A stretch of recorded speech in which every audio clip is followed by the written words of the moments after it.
lay down. It's pretty early. You kind of look back and you look over and you see your little spider buddy. He's doing a weird hand movement. Looks like he's weaving a web. And then you recollect something. You picture a little baby Salus, a little smaller Salus. You don't remember what age you were, but you had to be like anywhere between 8 and 10. Very young.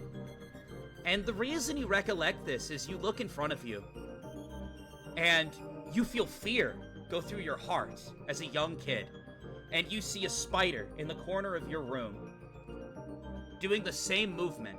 It's kind of creepy, kind of unsettling, but at the same time, you stare and it's almost hypnotic. Would you like to kill it? No. I'm just gonna keep looking at it. You keep staring at it. Mild fear going through your body. Someone walks up behind you. You see someone kneel down next to you. Who do I see? It's your mother. She looks at you with a smile. You're still young. Maybe 9, maybe 10. Staring at this spider. And she looks.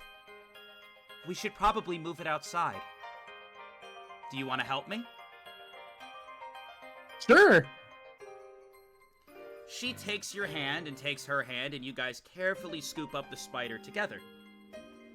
She holds your hand, and you guys walk the spider out to your shed. Well, do you want to let it live in the grass, or do you want to let it live in the shed?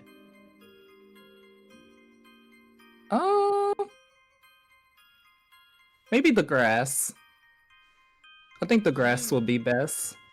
She kneels down just outside of the shed, right where the door is, and sets the spider there in a grassy field along with the woods, and it immediately starts to continue weaving webs.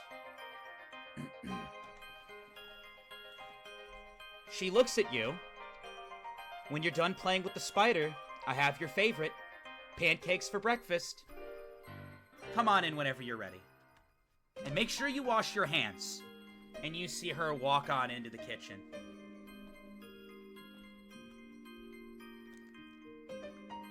I guess I'm going to continue looking at the spider.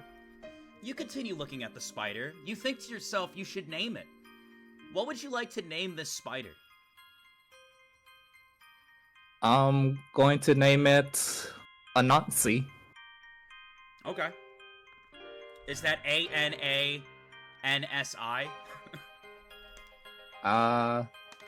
Anansi, yeah. Because it totally sounded like you said something else, and I think Yeah, Chad heard what I heard as well. No. It wasn't like that. Anansi, is that what you meant to say? Oh god. Tender moment, ruined!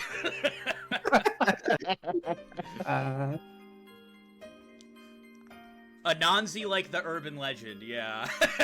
Yeah.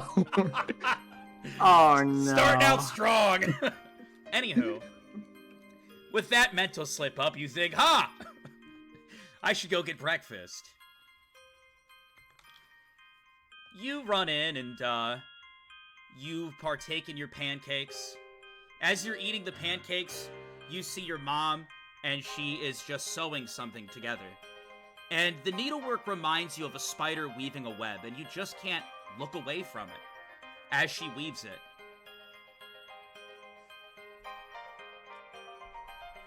What are you knitting, Mom? She looks over at you. Would you like to learn? Sure. Roll a 20-sided. A 16. You seemed enthusiastic enough to learn. However, you were supposed to get your hair cut today. Would you like to learn needlework, or would you like to get your hair cut? It's okay if you skip on the haircut. It's just more about what you'd want to learn. I rather learn needlework with my mom today.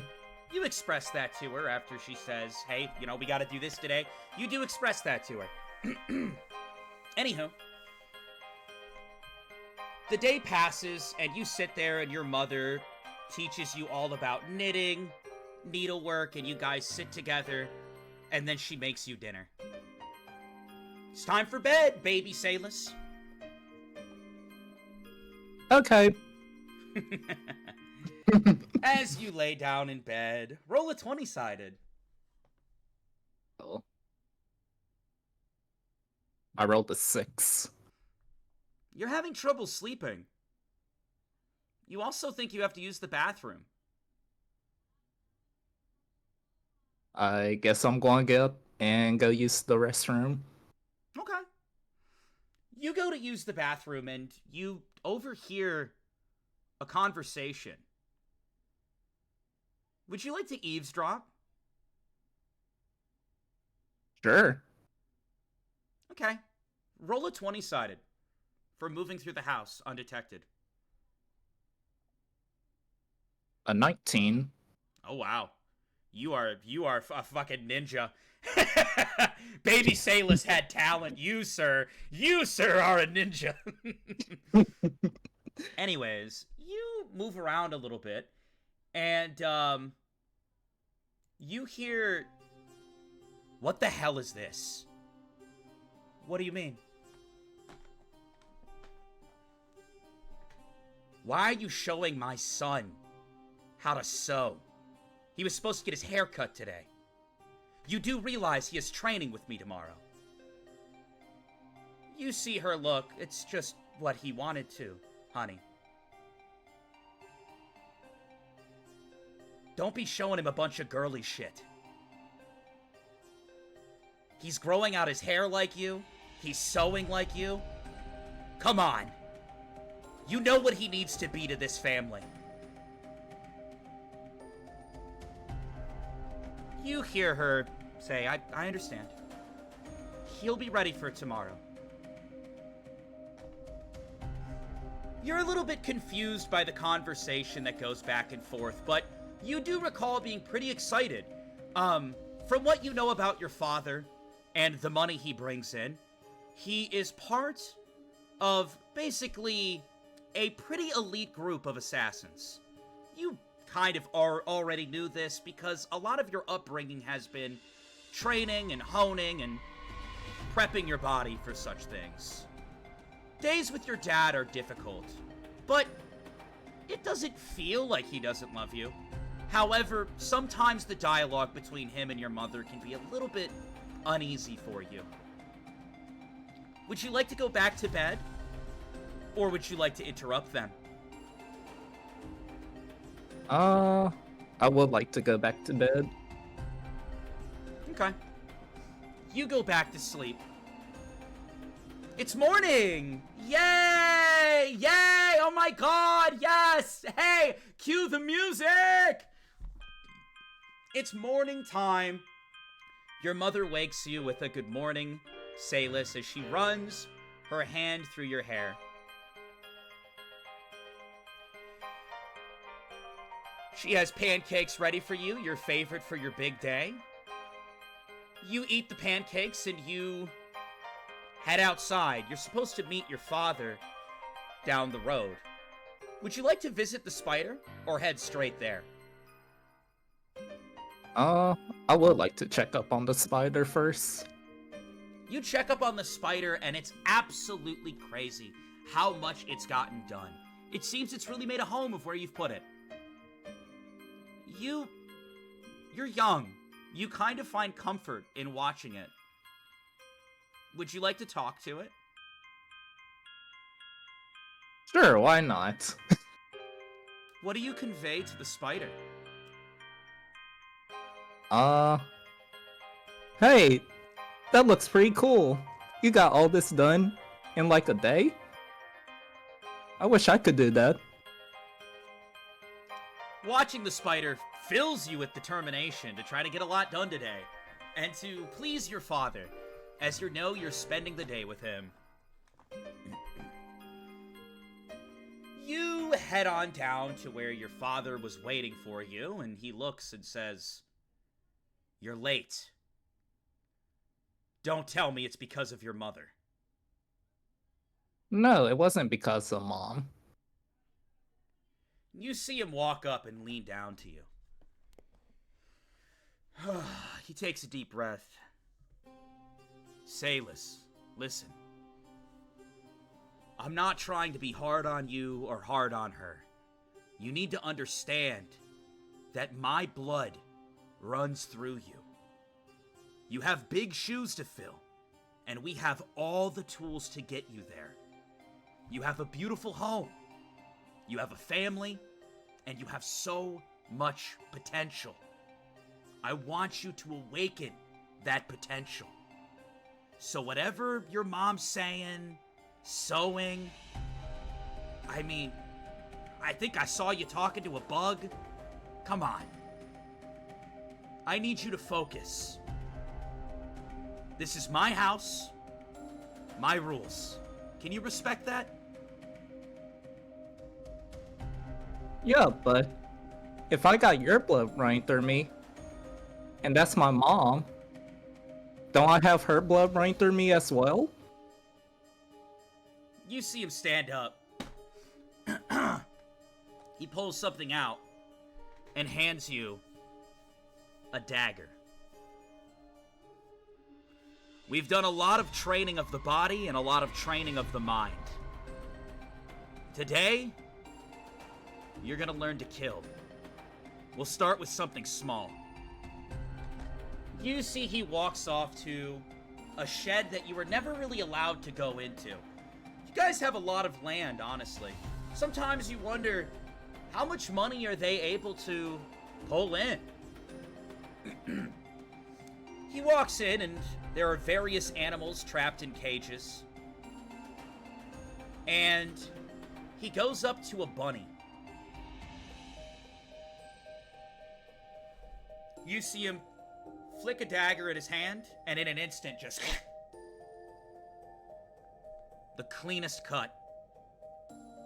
The animal couldn't even react. You looked and you were like, in awe over how fast his movement was. He looks over at you. "It's your turn, Salis. Make me proud." You want to make me happy, right? You want to keep living here on this land with me and your mother? You need to carry out the business. You are my only son. And as I grow old, the next generation must carry on what I've built. Salis, what do? You see a cute little bunny hopping around in front of you. I guess I'm going to slowly approach it. Okay. You see it nibbling on some grass or something. Do you attempt to slit its throat? Or do you hesitate? I'm going to attempt to, but my hands are like very shaky while trying to do this.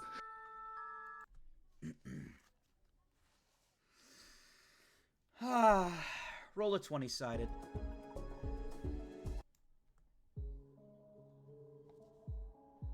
A 6.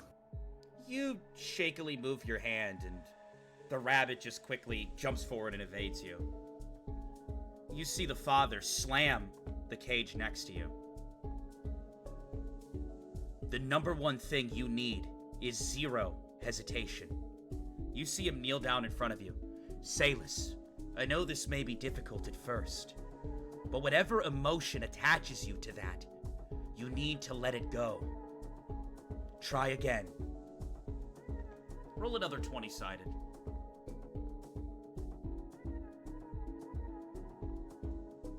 A 13.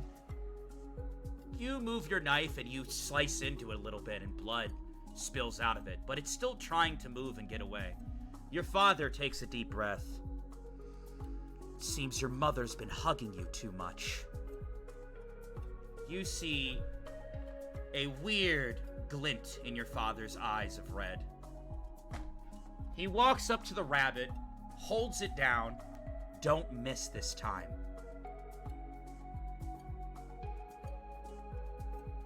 Roll a 20.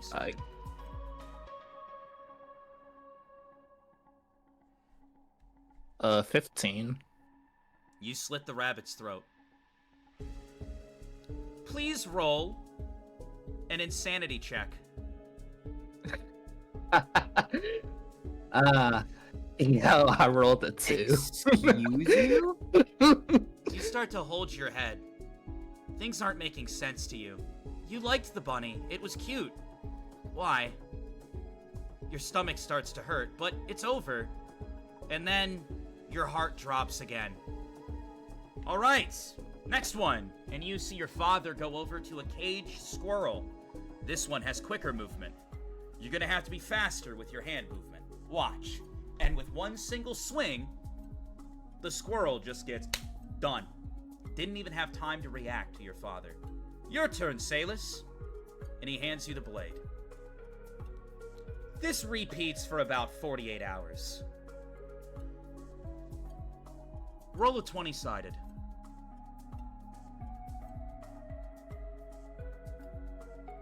An 11. You find yourself staring up at your ceiling. You're thinking about everything you just did. You're not feeling very good. But you know that your mom should have breakfast ready soon, and it's your day to spend with her. That's nice. Would you like to go visit the spider? Yes. Yes, I would. You head over to the spider that you named. It's really coming along with everything that it has. It has webbing all across the base. It looks like it's capturing many things, but something that does make you curious is that the spider is also capturing and killing things. It strangely reminds you of your dad a little bit. Do you kill the spider? No. I'm just going to keep staring. You choose not to kill the spider. And then you hear your mom. Salus! Breakfast ready. I made you your favorite. Pancakes with blackberries. Come get some. I am just running back into the house as fast as I can. You run into the house and you notice that your mother has changed up her hair color a little bit. Before, your mother had long black hair, but it looks like she dyed the end of it purple. It looks really good, and you can't help but stare at it. She notices you looking. You like it? I love it! You see her kneel down. Well, if you want, you could match your mom. But Really? you gotta eat breakfast first, though. And you need to study. At least practice Okay. your writing a little bit. Okay, Mom. Alright. So you're deciding to get your hair dyed? Yes. Okay. You spend the day studying with your mom's help, and you notice that she comes in to check on you a few times. She brings you all variations of snacks, and is very quick to help you with anything you might get stuck on. It's time to dye your hair. You've decided that you want to match your mother? Yeah. Okay. You get your hair dyed. And at the end of your somewhat long hair, it's purple. Matching your mother. It's time for bed. Would you like to visit the spider before bed? Yes, I would love to. You go out and visit the spider. you see that it has all sorts of different bugs tangled up and stuck, not moving. You're confused. Why is this spider that you like so much hurting living things? Why do you have to hurt these living things? Part of you wants to ask your mother about it. Or maybe you should ask your dad. Or maybe you should just go to bed. What will you do? I'm gonna go ask my mom. You go up to your mom. You see her reading a book. Your dad's not home yet. Salis, you should be asleep. Is everything okay? Mom, why the spider killing living creatures? You see her walk over to you. It's for survival. That's just how the world works, unfortunately. But, Salis, despite what your dad says, and despite where he wants to push you, if at any point those themes make you uncomfortable, you can tell him no. I'll support you. You're such a sweet and kind boy. And if you don't want to be like the spider, and you don't want to hurt things, you don't have to. Really? Yes, but it's getting late. So, you should go to bed. We can talk in the morning? Okay. Can I give her a hug before going to bed? Of course. You abruptly hug your mom, and she looks shocked because she knows that your father's heavy hand has kind of made you the quiet kid. But she's happy to see such affection and walks you to bed and tucks you in and leaves.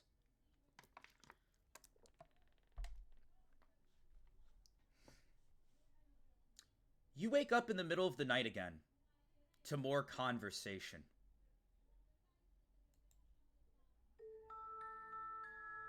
Do you go, or do you go back to sleep? I guess we're sneaking out a second time to eavesdrop. 20-sided.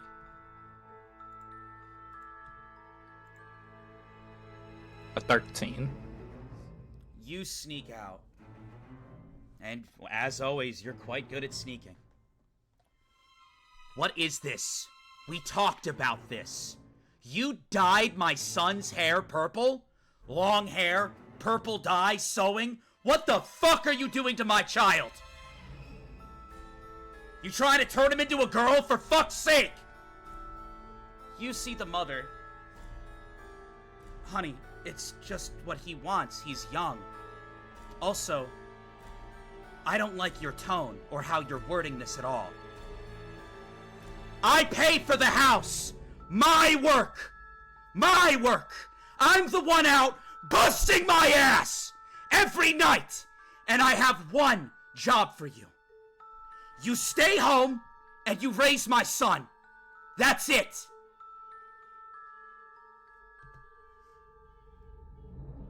Your mother goes quiet for a second. And then she stands up straight.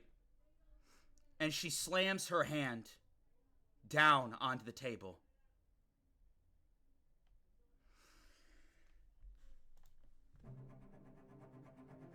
Say it again. Go ahead. Make that mistake again. It's our son. You keep saying my son. It's our son. I understand that you want to teach him and have him grow and fill your shoes in the family. He's 10! If he wants something, I will give it to him. You see your father start to say things and talk about things that your mind just can't really fathom. They get close. They get more aggressive with each other. And then the screaming kind of settles down. All I'm asking you is to not turn the son that's supposed to be an assassin into a girl. You can be there for him as a caretaker. Don't give him everything he wants. He needs to work for it. You see the mother not really listening to him. I'll be sleeping on the couch tonight. Your father never hits her. She doesn't hit him. But you know from the tone and the dialogue that they're saying back and forth, things aren't pleasant. Would you like to interrupt them or go back to bed? I guess I'll walk out. You're gonna walk out in front of them. Yeah. 20-sided.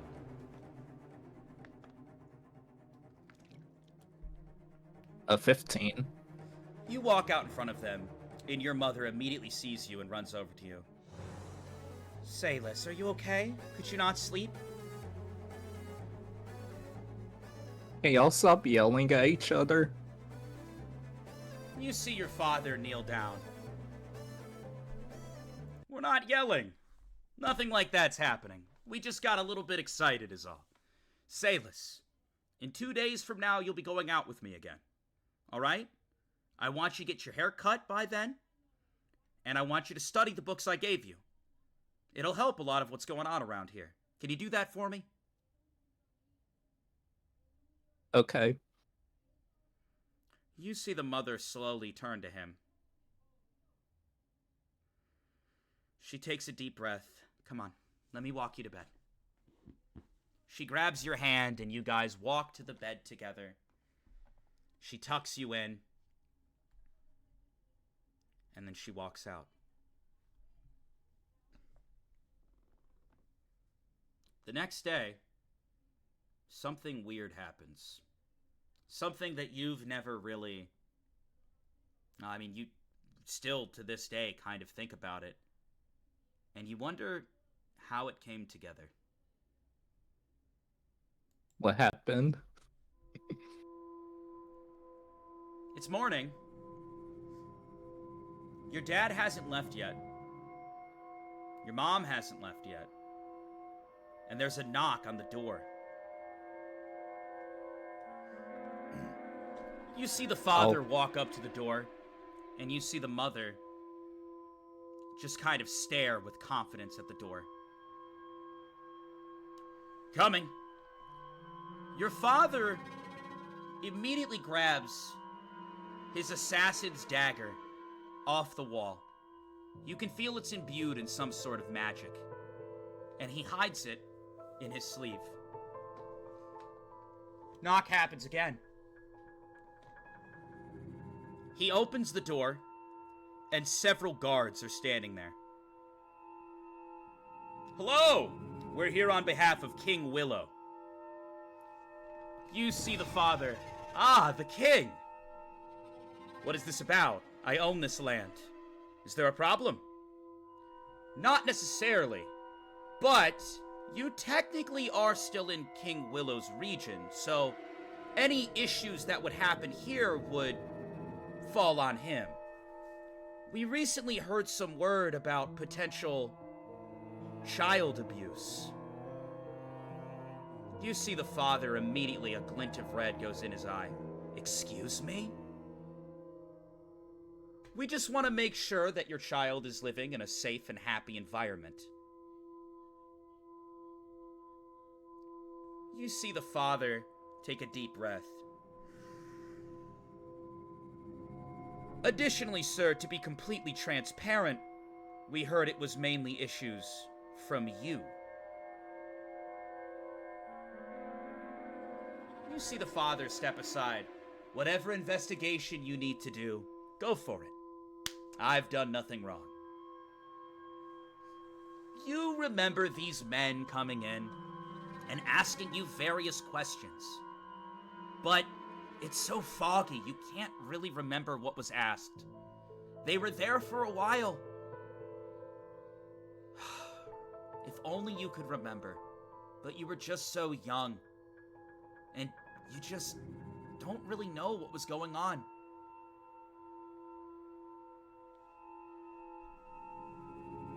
The day passes. Your father stays in the house. Your mother stays in the house. And you stay in the house. It seems like nothing bad happened. And, well, you're happy about that.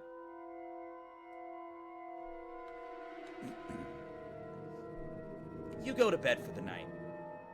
Roll a 20-sided.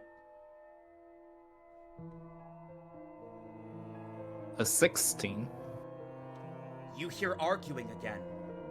Would you like to go back to bed or go listen? I'm gonna go listen. Roll a 20-sided. An 11.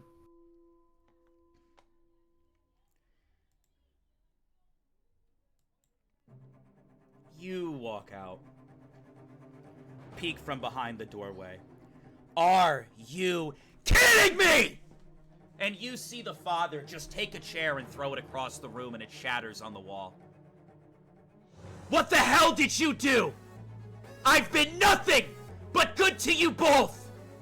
So work has me a little stressed out. You hear the mother. Look at how you're acting right now.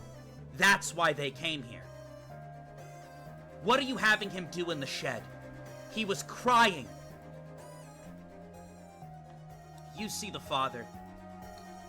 I'm not gonna deal with this shit anymore. If you don't like it here, then leave. Fine. But I'm taking my son with me. You're not taking shit. You can go. If you're gonna pull this crap, you can go. I pay for all of this. You sit around all day doing jack shit. Oh, you clean the house. You try to turn my son into a girl. Clap it! Wow, Mother of the Year! You see the mother. For the last time, I'm only doing what makes him happy. There was a time when you would do things that would make me happy. I thought about leaving you back when the other situation happened. But I didn't. I stayed with you. It was a lie, wasn't it? You see the dad look. What are you going on about? You see the mother in tears roll down her face. You told me you weren't ready. You told me you wouldn't want to marry. If I gave birth to the daughter, our first child, I let you pull the strings, and I let you get rid of it. And I've regretted it since. You didn't want a daughter because you wanted a son. You were perfectly ready at any point. You see the dad smirk. I don't know what you're talking about. I wasn't ready. And now I am. And I'm trying to make a difference. And I'm trying to make sure that my great-grandfather's teachings, down to my great-grandfather's teachings, down to his son, and his son, it is something that I must do. It is something I'm passionate about. If you don't get that, you can leave. You see the mother with tears in her eyes start to walk over to the doorway. Would you like to quickly run back to your room? No. She turns the corner and sees you. She immediately hugs you and scoops you up and takes you to your bed. Tears running down her face. Salis, I'm so sorry that this is going on every night. I'm gonna get it figured out for us, okay? Okay. How do you feel about your father? Do you genuinely want to pursue that path? Not really. I want whatever makes you most happy. And there's a percentage that there's truth behind what he says.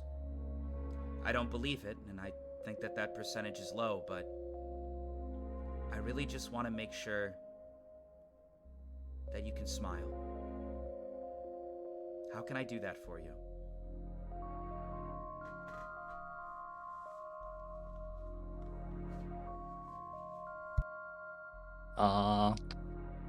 I really don't want to. Like, train with him what feels like every other day. Then you won't, sweetie. I'll take care of it. And remember, things can be resolved without violence. They always can. You're such a sweet and kind boy. Don't forget that, okay? Okay, Mom. Roll a 20-sided.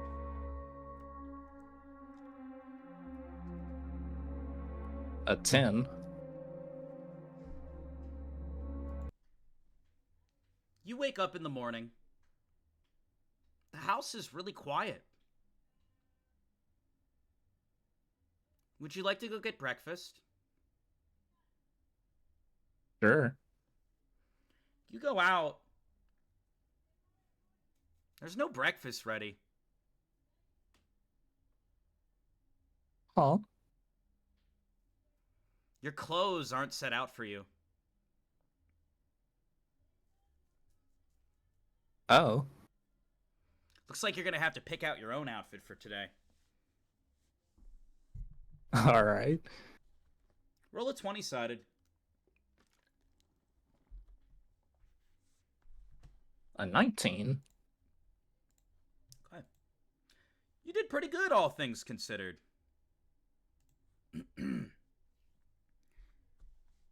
What would you like to eat? You see like a banana. You see some eggs. Unfortunately, you never really learned how to cook.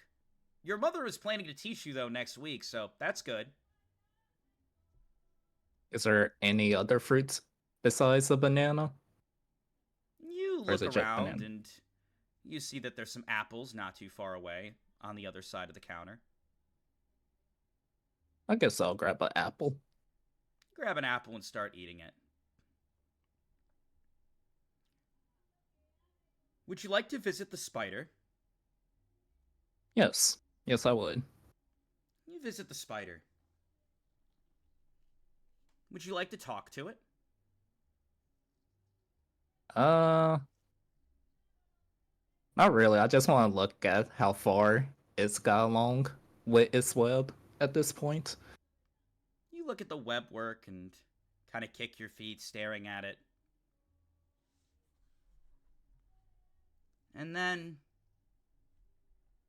almost like a swift assassin, your father, unannounced, appears behind you. Sayless! Getting distracted again, are we? Come on. You're supposed to spend the day with me, remember?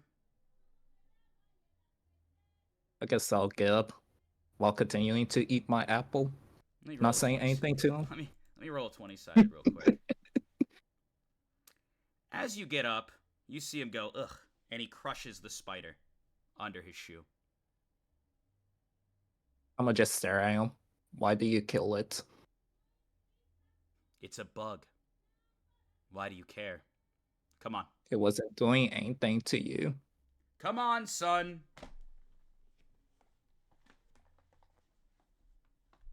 I guess I'm just gonna follow behind him.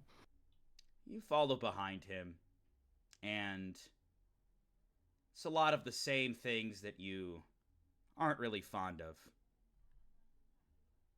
48 hours, 2 days straight, in the shed.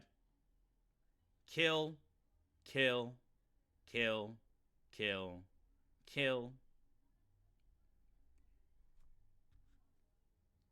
Would you like to complain to him? Sure, why not? As you try to, he kneels down, Sayless, Assassins don't need to talk a lot. In fact, you could learn from talking less. Speak when spoken to. Especially when dealing with me. Do I make myself clear? I'm just gonna stare at him.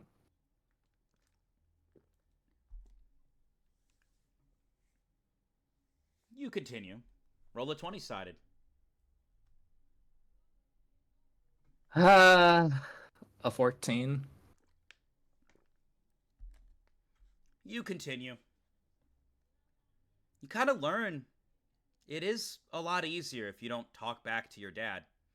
It's a lot easier if you don't interact or talk with people at all. Being quiet, huh? It's kind of nice. Doesn't really upset anybody. You just kind of keep to yourself. Roll a 20-sided. A 4. You're still back and forth with that. Anyways, you're very excited because it's time to spend the week with your mom. It's time for bed. I guess I'll go to bed. All right, you go to bed. Wake up time! Yay! Woo! You get up and... Your clothes aren't set out. Huh? No breakfast either. Guess you're gonna have to take care of it yourself. Okay. You try to teach yourself how to cook. You pull out variations of cookbooks and... you're trying your best. Roll a 20-sided. A 15. You are a fucking prodigy. Yeah, you're cooking pretty good. So much so that you kind of gain it as proficiency. Yeah. Anyways, you kind of spend the day in the house alone. Trying to teach yourself how to cook. Trying to teach yourself how to sew. And then you go to bed. And then you wake up. It's morning. Yay! You get up. Good there's just there's the clothes that were always set out for you. They're just not. Huh. It's okay though. I mean, you know how to cook now. You're gaining independence. True. Your father comes over to your room. Hey, you're gonna come out with me again today. Got it? I have off work. Where's Mom? The moment you say that, there's a knock on the door. You see the father. What now? And you see him walk up and he immediately takes the dagger, hides it in his sleeve, and opens the door. As he does, you see a man standing there who's somewhat large and somewhat jolly. Hello! King Willow at your service. How's it going? You see the dad kind of stare at him. King Willow himself? You? And what do I owe this visit? I've unfortunately heard some not-so-savory things. I've sent a few men down here to investigate, and they haven't returned to me. So I'm here myself, because that's the kind of man I am. What's going on? Can I speak with your wife? Can I speak with your son? You see the dad. Sure. Unfortunately, though, I don't want a bunch of people walking in the house. Do you mind your several men that you brought for this visit staying out there? Of course! Gentlemen, you wait out here. You see King Willow, big belly, very jolly, younger, walks on in. You see the father close the door. King Willow immediately walks over to you. And as he does, you see your dad just move at intense speed and swing from the back. And for a moment, as King Willow looks at you, you see his eye glow a hint of gold. And he just catches the blade in his hand. Come on now. You think they just make anybody king? You see the I'm dad. just staring at all. How the hell? Nobody's that fast. Some people just have good foresight. Anyways, I can't really put the other crimes on you, but attacking a king who's checking on a young son? You're going to jail. Order of the king. You see the dad immediately pull something else out and go to swing. Your father moves in towards him. King Willow catches the other hand and just slams him into a wall. You have a lot of talking to do. Come on in, boys! Several people come running in, and you don't really know what's happening in front of you. But it seems your dad is getting taken away.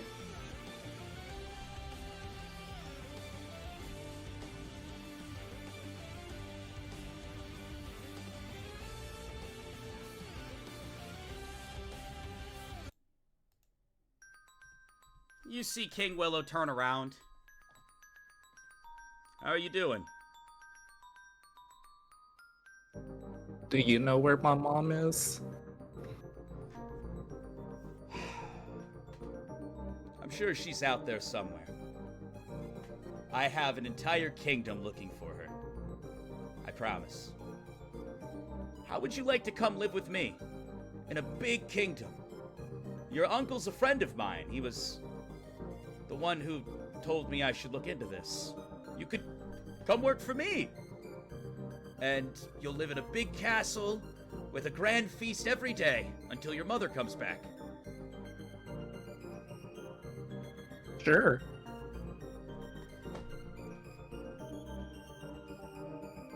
King Willow takes your hand. And as you sit there, you open your eyes and you look above you and you see the top of the igloo. You look over and you see your spider sleeping. You're grown. You look at your hand and it shakes a little bit. You see it in your mind again.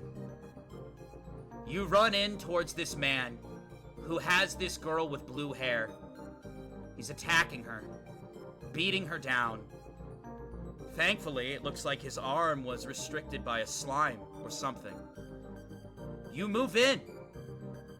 And as you do, you swing and you cut that man down. You kill him. Your father would be proud. Good job, Salus. Is all you can hear in your head. You sit up, and you hold your head in your hand.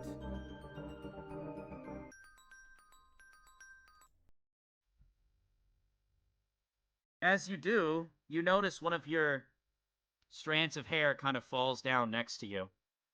And you see that the end of your hair is dyed purple. You kind of just put your palm, you kind of just put your head in your palm.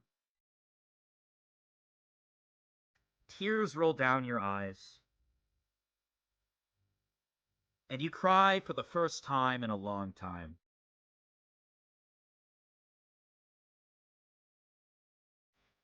Salus, you're such a kind and sweet boy.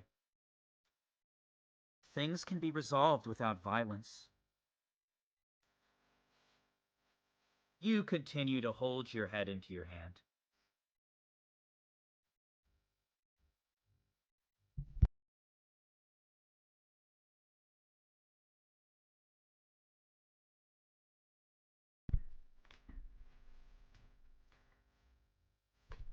You look over and you see Safe is sleeping across the room. You look over and you see your spider is still snoozing.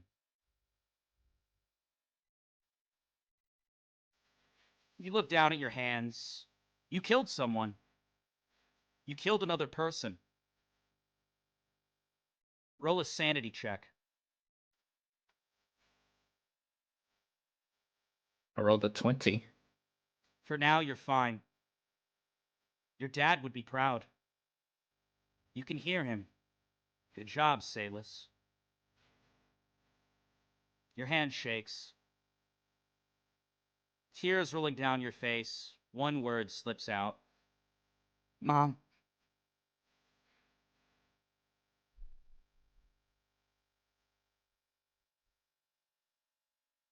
You see Safe twisting and turning. Seems like he's also dealing with his own demons. Somebody walks into the room. Knock, knock. I guess You see I'll go. Baby Blue is at the front of the igloo.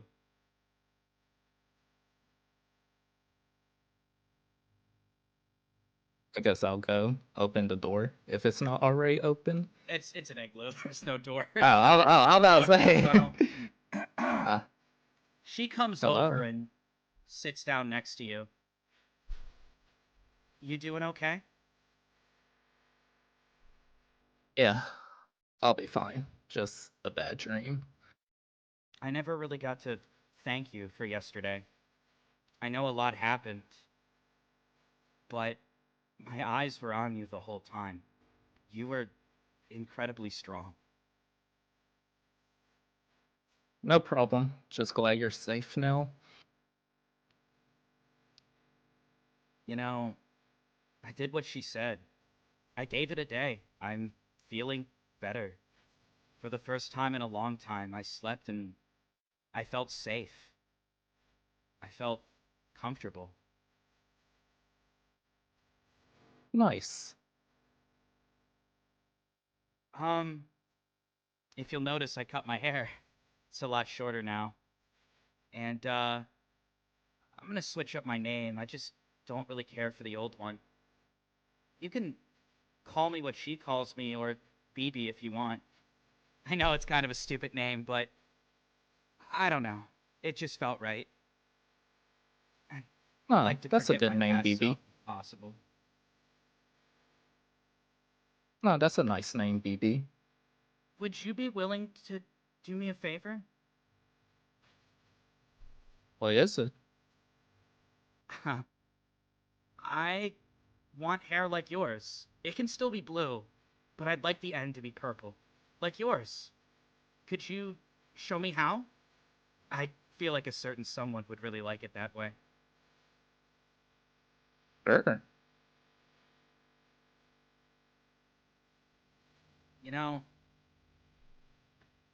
I really did want it all to end, but it's almost like each moment I spend with her, it's like she negates all those terrible moments I spent with him.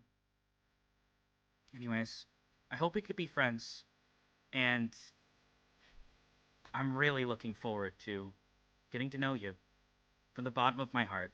Thank you. I'll love to be friends. And I just stick a fist bump in front of her. As you guys sit next to each other on the bed and high five, you sense a strange, overbearing, devilish presence, Kaylee. Oh, gosh. Come on. You see staring from the end of the igloo. Crimson.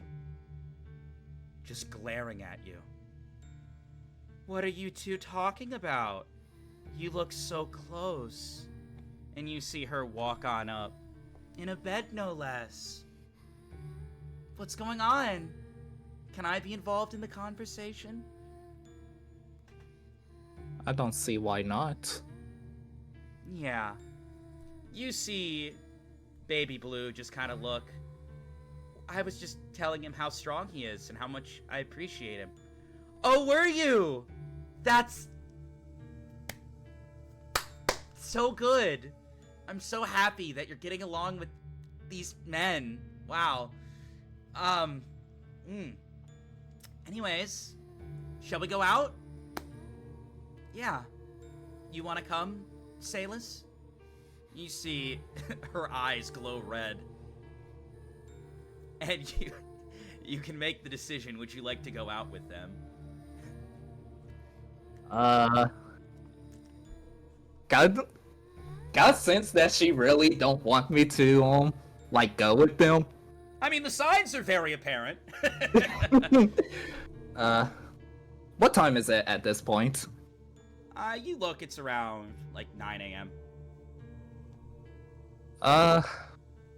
As much as I would love to, I'ma pass on it. I'm gonna try to get a little bit more sleep.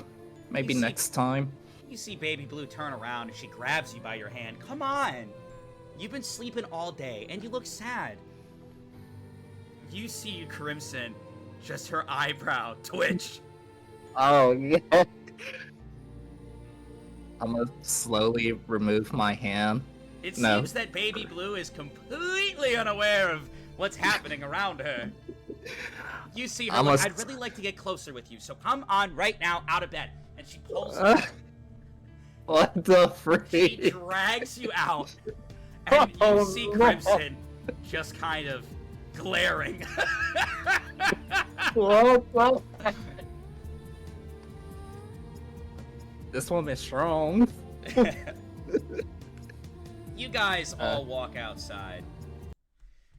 As you do, you see Rita laying there, and you just hear...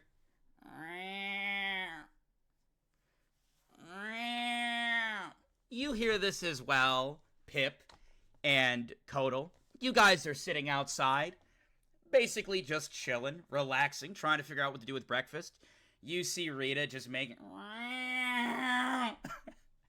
What would you guys like to say or do? Are you hungry, Rita? Oh, I'm out of sardines.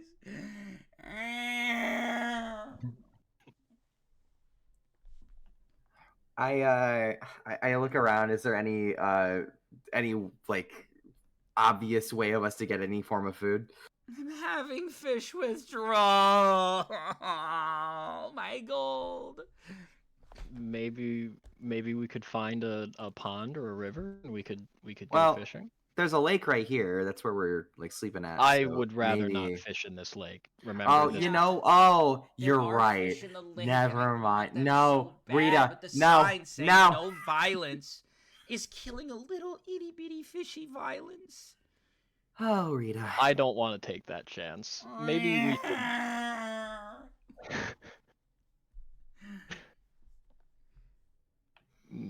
Maybe Goodness. let's find a river or a separate pond to go fishing. I think that's a good idea.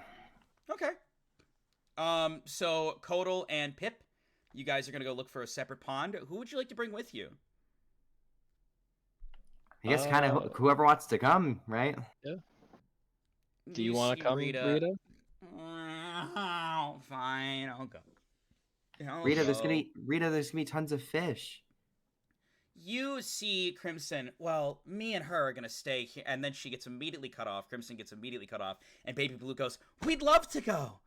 And you see Crimson just slowly look at her. Oh, God. You see Baby Blue, I'd love to really get closer with you guys. I'm feeling more, better up here. Yeah, I'll go fishing. Do you want to come too? And you see her turn to Crimson, and Crimson just slowly looks at her. Sure. Oh boy. Can't wait to go, what was it, fishing? Yay. All right, let's go. And you see her grab Crimson's hand, and the moment that she makes hand-to-hand contact with her, you see Crimson with a big blush, and her frown immediately breaks, and she pulls her up and starts walking her in the direction of where you guys are standing. All right, so you guys are all going to look for a pond to go fishing. Well, you've got a fantastic attitude, I say to Baby Blue. You see Baby Blue, yes, and, I gave it a day, and I'm sorry for any weirdness yesterday. And you see her hold out her hand to you, Pip. I'd really like for us to be friends. Even though, considering every terrible thing that's happened in the past 48 hours, Pip still finds the capacity to smile and shakes her hand. Yeah, me too. Wonderful. You shake hands, and honestly, Pip, there's a lot of weirdness in the world, but you can sense that she is just beyond genuine. As your hands connect and she shakes your hand with a smile. It puts you at ease to finally see some kindness, with everything you've been interacting with recently. But, yeah. You guys are all going to go on your fishing journey. All right, you walk outside of the safe space. You're now out in the open. What is the game plan? I asked Baby Blue, I say, did you happen to see any pawns on the way here when you were being, escorted? I do actually remember something that we stopped at. And I think there was fish. We'd have to go more back towards the kingdom. Do you want to go? Yeah, I mean, we need food, so let's do it. I was keeping Everyone an down with eye that? on my surroundings to potentially escape, so I think I know the way. Yeah, sounds good. Yeah, Alright. lead the way. You guys all walk. As the entire group is walking, everybody is moving except for Safe, who is still in bed for some reason. Kodal, you get one interaction, and Pip, you get one interaction. We're going to start with Kodal. Who would you like to talk to as you guys walk to the pond? I would like to talk to Baby Blue, actually. You walk up to Baby Blue, and as you kind of get close to her, you can feel the eyes of Crimson kind of stare at you like daggers. But she keeps walking, trying to keep herself composed. What are you saying to Baby Blue? Hey, I don't think I ever caught your name the other day. It was a very, stressful day, and things kind of got wrapped up a little quicker than I originally intended. It's okay. You can just call me BB, or Baby Blue. I kind of like the nickname. Alright, sure. BB then. So, I don't want to, bring up anything if it'll, stress you out. Would you want to talk about the, what kind of happened? If like maybe we should be looking Crimson out immediately for... intervene. Whoa. I know you're not implying what I think you're implying. I don't understand. You see, BB, no, let him finish. It's fine. You were saying you want me to talk about what? Is it Riva or the other person? Whichever one you feel the most comfortable with. I just I would just like to, get to understand where you're coming from better. It sounds a lot like we both have bad associations with Riva, and like we've both been hurt pretty heavily by her. I'd like to, get to know that. If that's okay. My family, and as you know, many families from that city, raised me as the up-and-coming vessel to Riva. They said that I had the perfect hair, and they often say if body type, hair, and eyes match Riva, her will can be passed into you, and you can be the vessel for her. They've been looking for the perfect vessel for a long time, but as you know, Riva cult members can get a little aggressive. And whoever's supposed to fulfill that spot, well, it's kind of a big deal. I was supposed to be the next Riva. I was supposed to have her transferred into me. But that didn't happen. I was kidnapped by a man I still don't know his name, but he went by Nathan.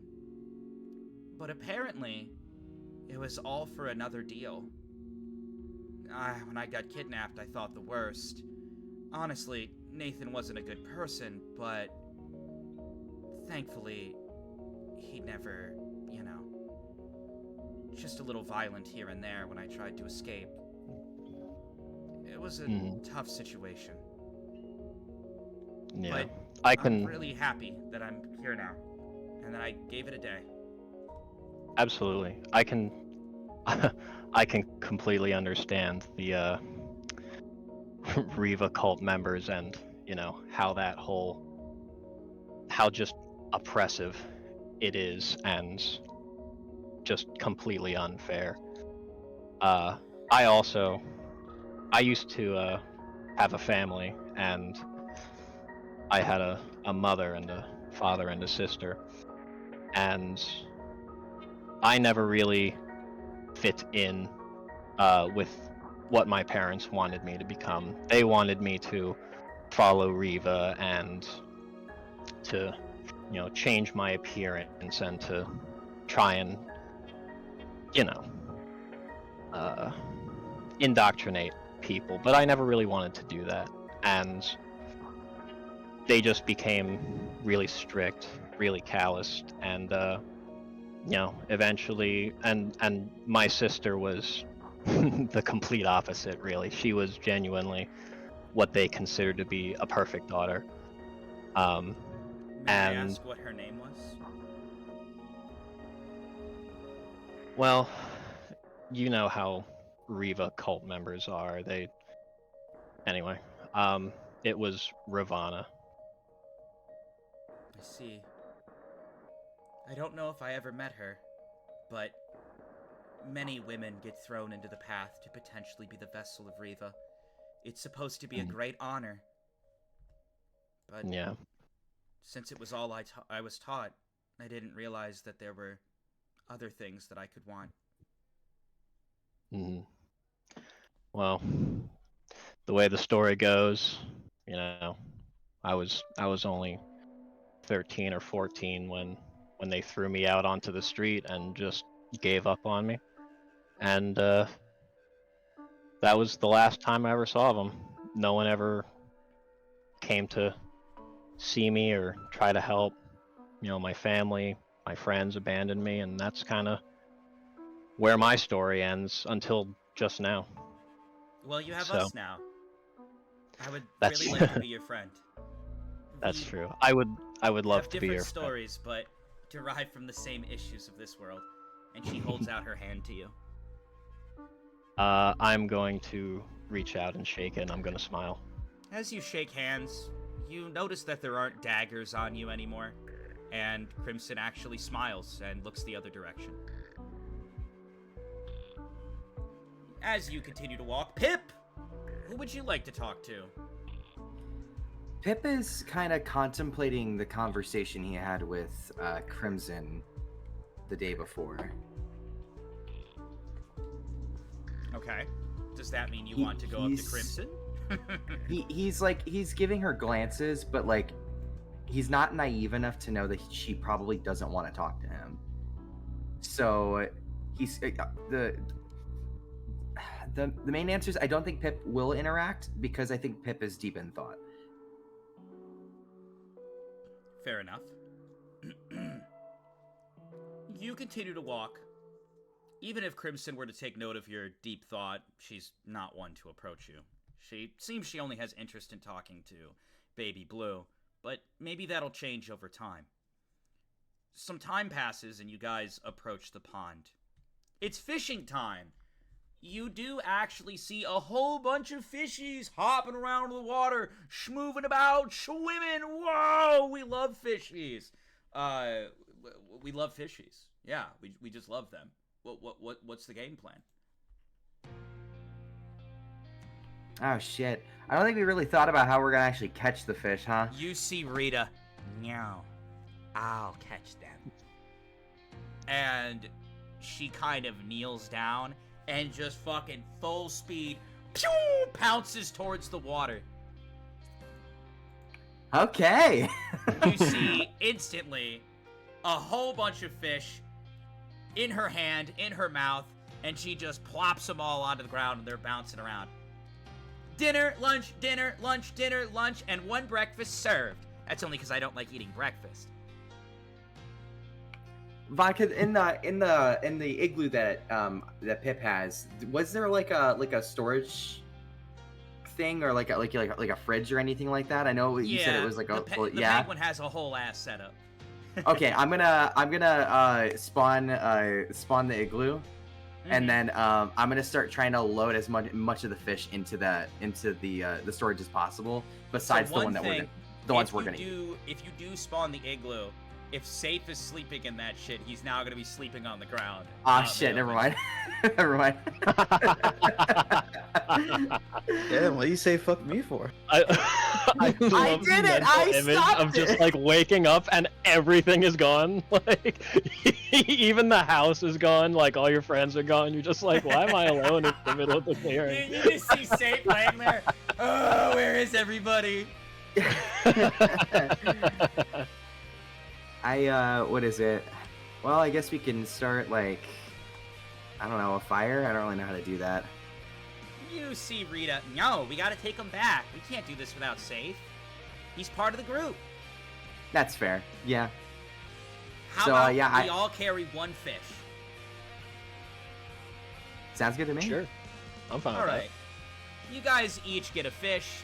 You see Rita carry 3. And you guys all start to head back.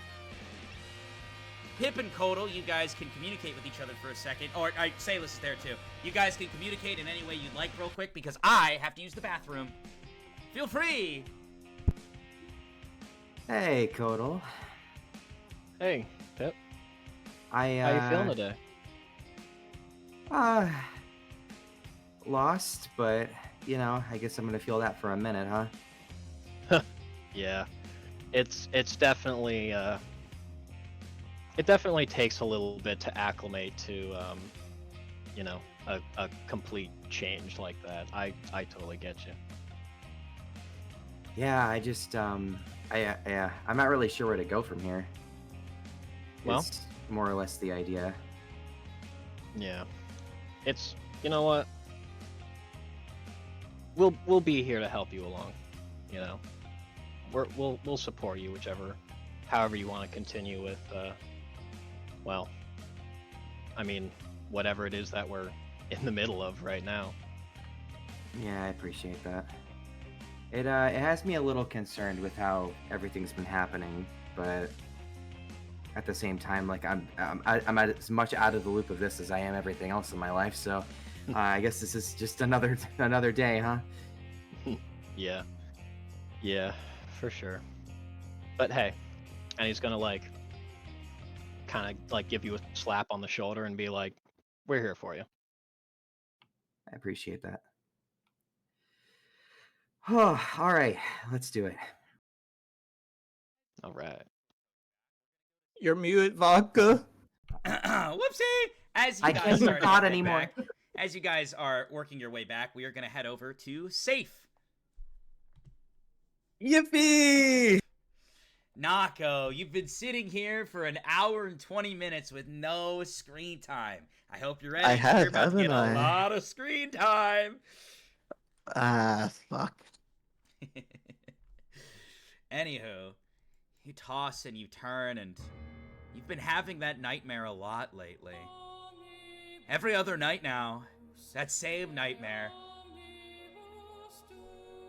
You wake up to knocking in the middle of the night. You run downstairs to see that your brother Sai is gone. Someone's screaming at you about blue lightning, asking where he is. Blue lightning in the distance. The entity chases after it. Riften. He's there to help. You guys quickly chase the entity.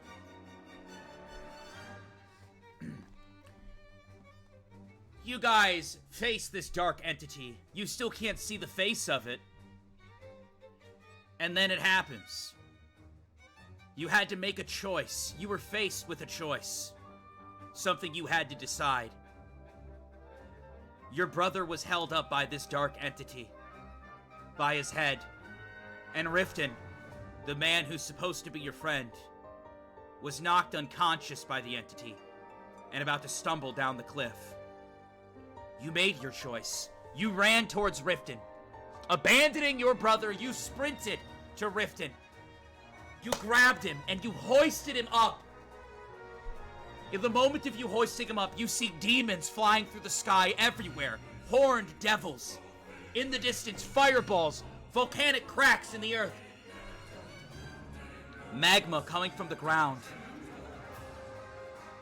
You look around.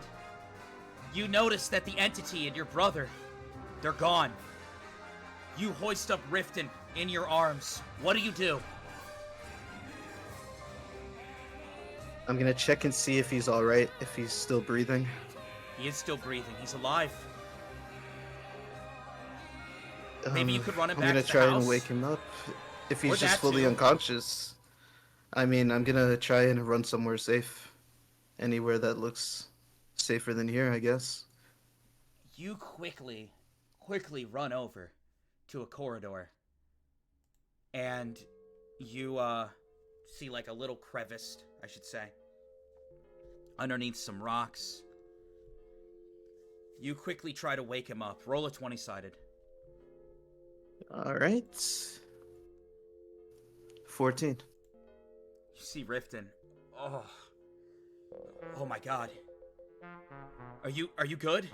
What's going on? Oh shit, I'm the one laying down. Are you alright? I think I'll be fine. Oh god. I am in a lot of pain. Oh, that's gonna hurt in the morning. Where's Sai? I couldn't save him. They took him. Listen. I have a place not too far off from here. A little safe house that I stay at occasionally on long visits. It's got good weapons and supplies. We should head there. Alright. Okay. Let's go then. You guys start heading there, and you start to see various... Nako, as you look around, you see cat people, wolf people, various types of animal people fighting against these demons. You also see some humans as well, cutting down the beast people.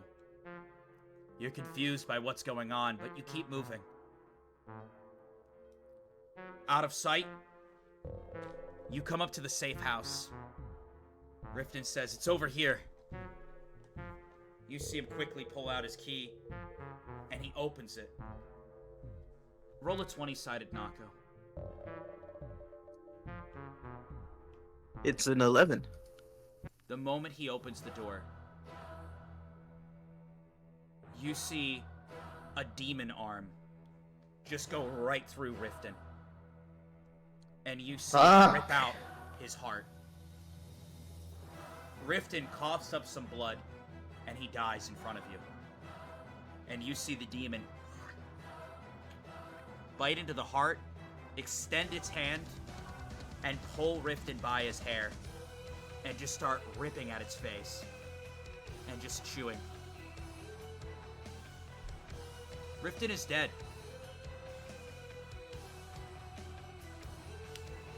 You wake up. Oh! You have never seen that far into the nightmare before.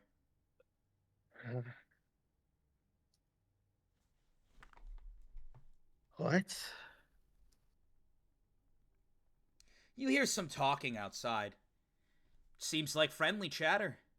You look around, you're still in the igloo. You see your tiger sleeping next to you. You gonna go out and see them all? Nope. I'm gonna stay in the igloo, do a little bit of light morning exercise and training. Sure. Roll a 20 You're side. so We'll real see how for that that. goes for you. Would you like to see your friends? Nah. It's a 10. Goes average for you. You're getting hungry, though. And you can smell someone's cooking up something. Even your tiger kind of perches up and looks around. Well, out we go then. Okay. You head out there, and, it's honestly a pretty friendly sight. Everyone's kind of just conversating, partaking in food, having a grand old time. You see Say finally walk out of the igloo.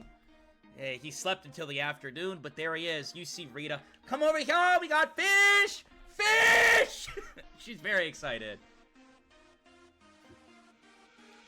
The energy's contagious, and I smile too, and I start waving my fish around.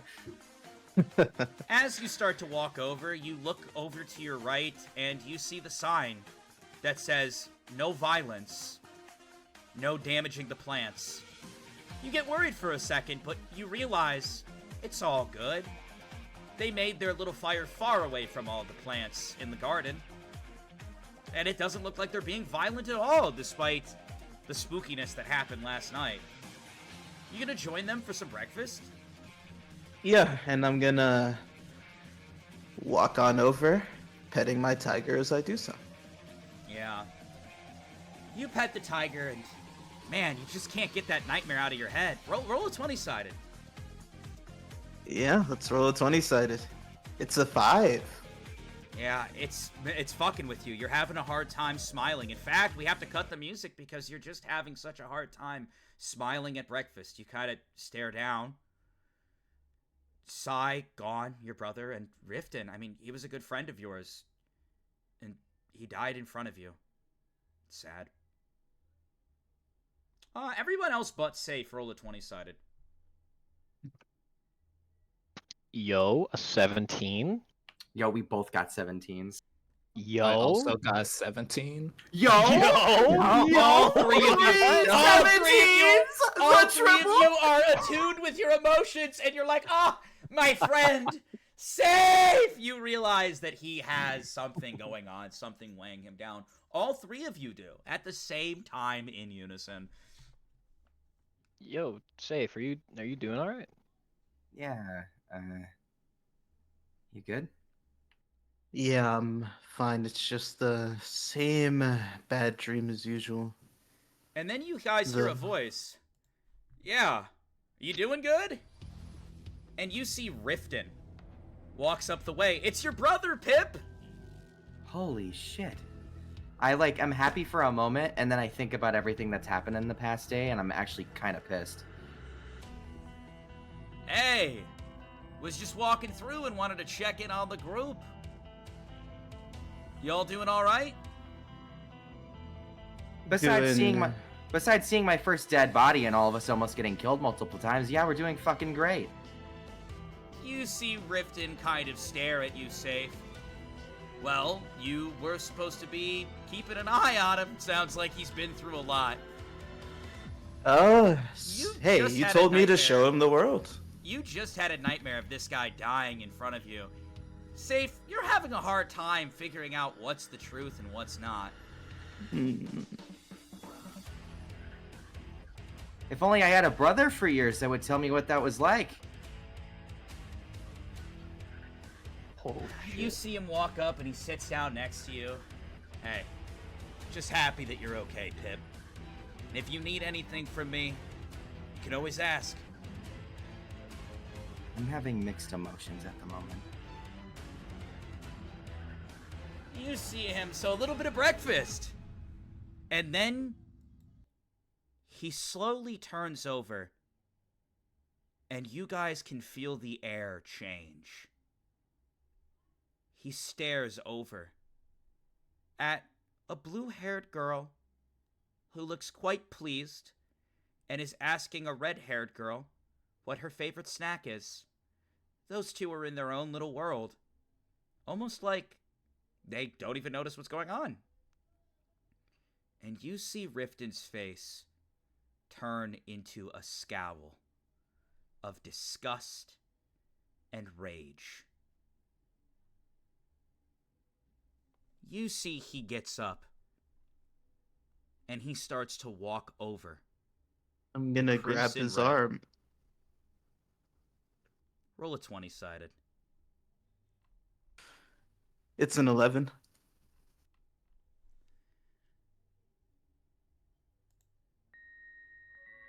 He quite easily just fucking shoves your arm away. Oh, He God. looks at you. What do you think you're doing? Safe. Hey, we need to talk. Pip Yeah, I gets think up we and do. walks over to them too. I think we do need to talk. Tell me why you have my brother in the presence of one of the most dangerous individuals in the land. One of the most wanted. You see him point over at Crimson, who kind of looks over at this point. Wow. How about you chill out? You see Riften quickly walk over to her. You know, you're wanted for a pretty high bounty. I could take you and turn you in right now. The fuck do you think you're doing in the presence of my little brother? You see Crimson kind of look up at him with a smile. And she stands up and faces him. I wouldn't hurt me if I were you. We're in a sacred garden after all. You see Riften grab her. I don't give a shit. And I immediately grab Riften's arm. The moment he grabs her, I gained them. you see the flowers start to turn black. And the sky above you starts to turn black. The sign starts to bleed. And the lettering on the sign that says no violence and don't damage the plants, blood leaks from those letters. And Riften looks at her. What do you think you're doing in the presence of my little brother? You've killed hundreds. I'd like to summon an igloo that separates the both of them. If you do this, and the igloo comes down where they're standing, it might damage one of the plants. Would you like to take that risk? No. Hey, Riften, knock it off! You see him let go of her. And the moment he does, the plants go back to normal. The blood stops leaking out of the lettering, and the sky starts to clear up a little bit. Almost as if what just happened was a warning. You see Riften look back at you. Pip, this is what I'm talking about. Some people in this world are good and some people are bad. Yeah, and I'm not too sure which one those people are. I'm not sure which of those is you. Riften pulls out his device. And it seems he has the device upgraded, as it shows you an article showcasing the red-haired demon, is what they're calling her, who has killed many. All men. Brutally. Listen. Yeah. She's not a good person. I don't want you near her. I'm not so sure you are either. What are you talking about? 22 years, and you didn't prepare me for any of this? Listen. My whole life's a Pip, fucking lie! Pip, I did my best! Okay? The whole situation was fucked! You know what? No, it's fucked. Here you go. I'm and trying now! I reach in my pocket, I grab the padlock, and I throw it at him. I say, the monster lock's not real. Safe after 5 p.m., it turns out. Thanks! Thank you so much for keeping up that delusion!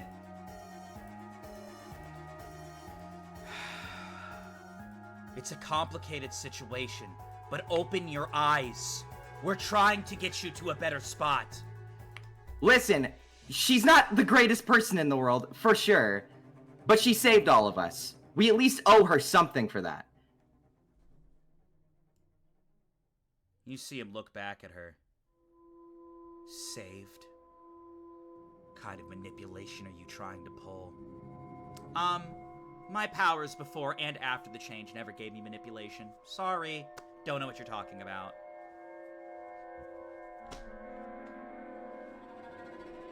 You see Riften take a breath, and he looks down for a second.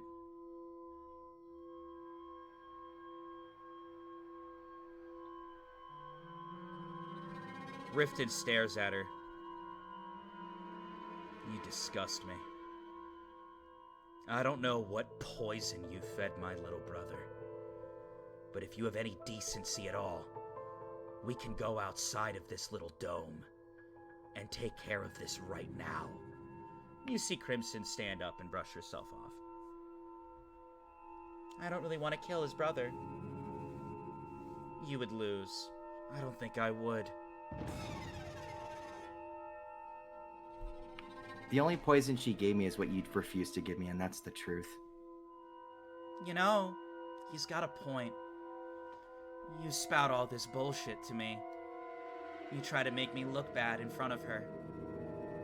Riften, was it? I can tell just by looking at you. You and me, we're exactly the same. Maybe that's why I frustrate you. But the biggest difference between you and me is I'm completely honest about everything I've done. I claim it. I'm open about it. But you have so much to hide, don't you? And you know what the difference between you and me is, Riften?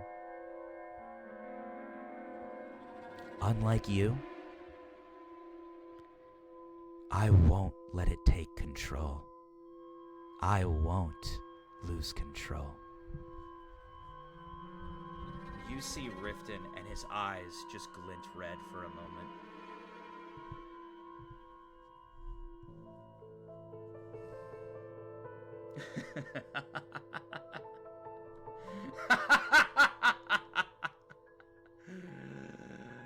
Oh.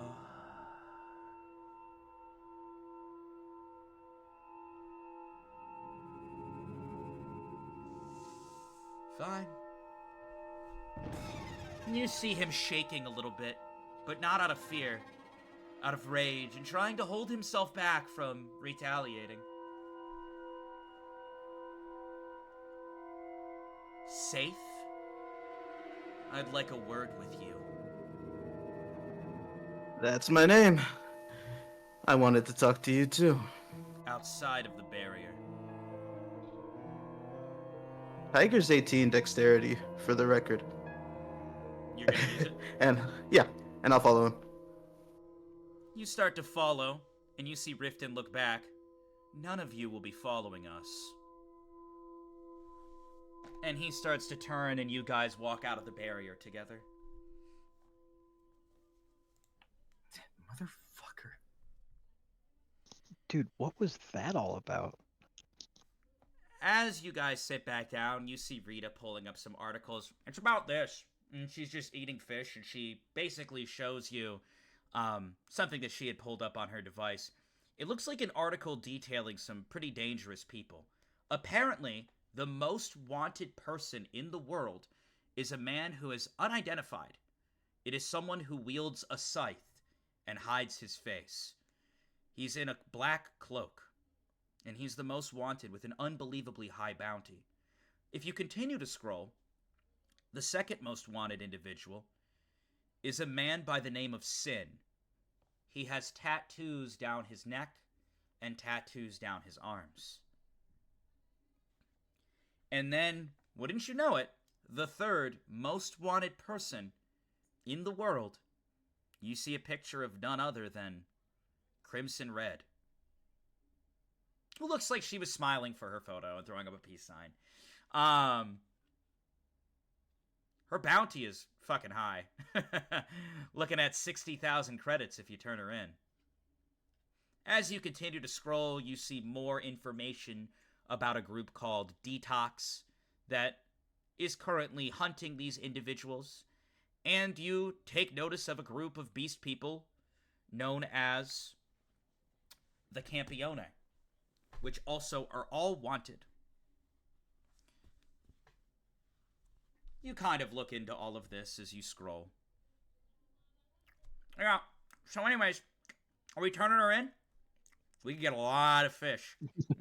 No. You see Rita just licking her fingers.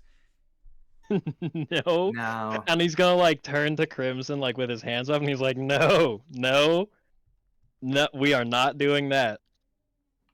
Even if we could, and You helped us yesterday. We owe you. Well, that's so sweet of you, gentlemen. We are gonna move over to safe.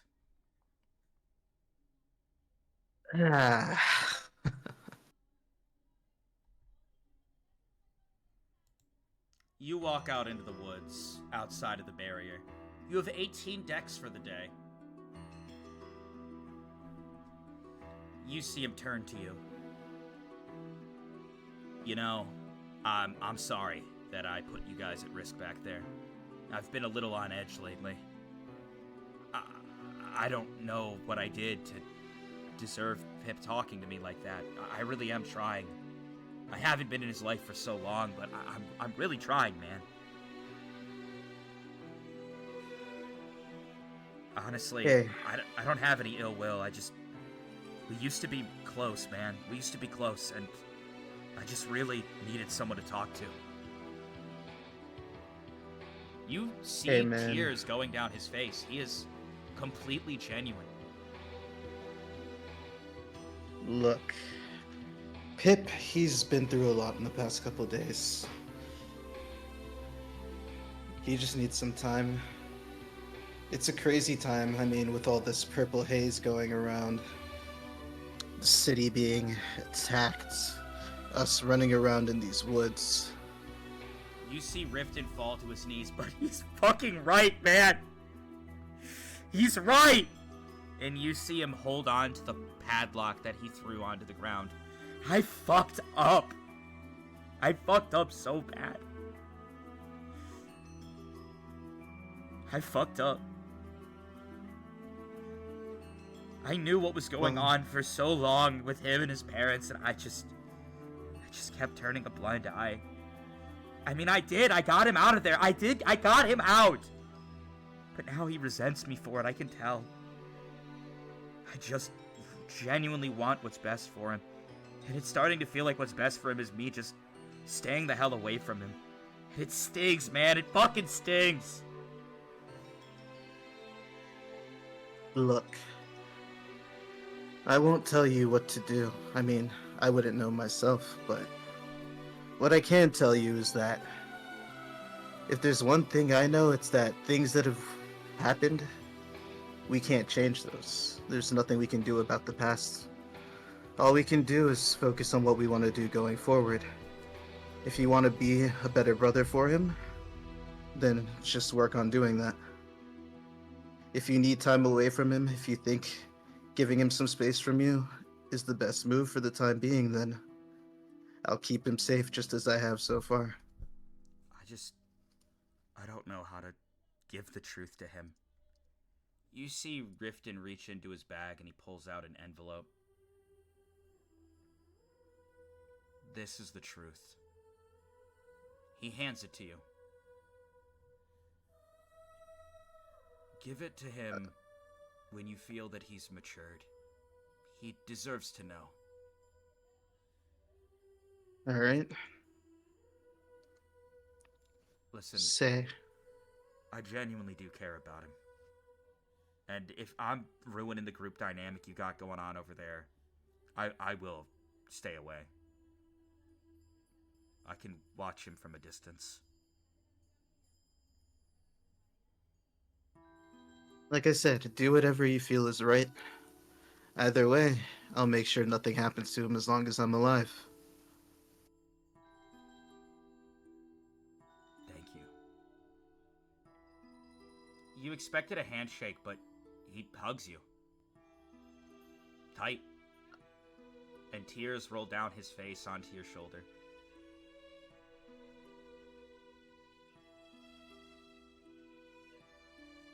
I guess I'll hug him back, hold him for a little bit.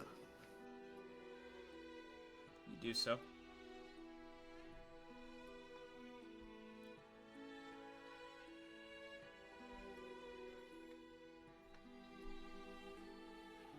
I kind Takes of a want to deep ask him breath. something, but And he steps away from you. You see him wipe some tears from his face.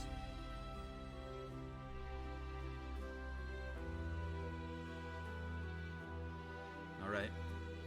I'm gonna go now. hey, wait. Before you go, It's my turn to complain. Go ahead. My memories. I keep having this dream about some time in the past. My own brother. You were there too, and I don't know. But safe. You don't have a little brother.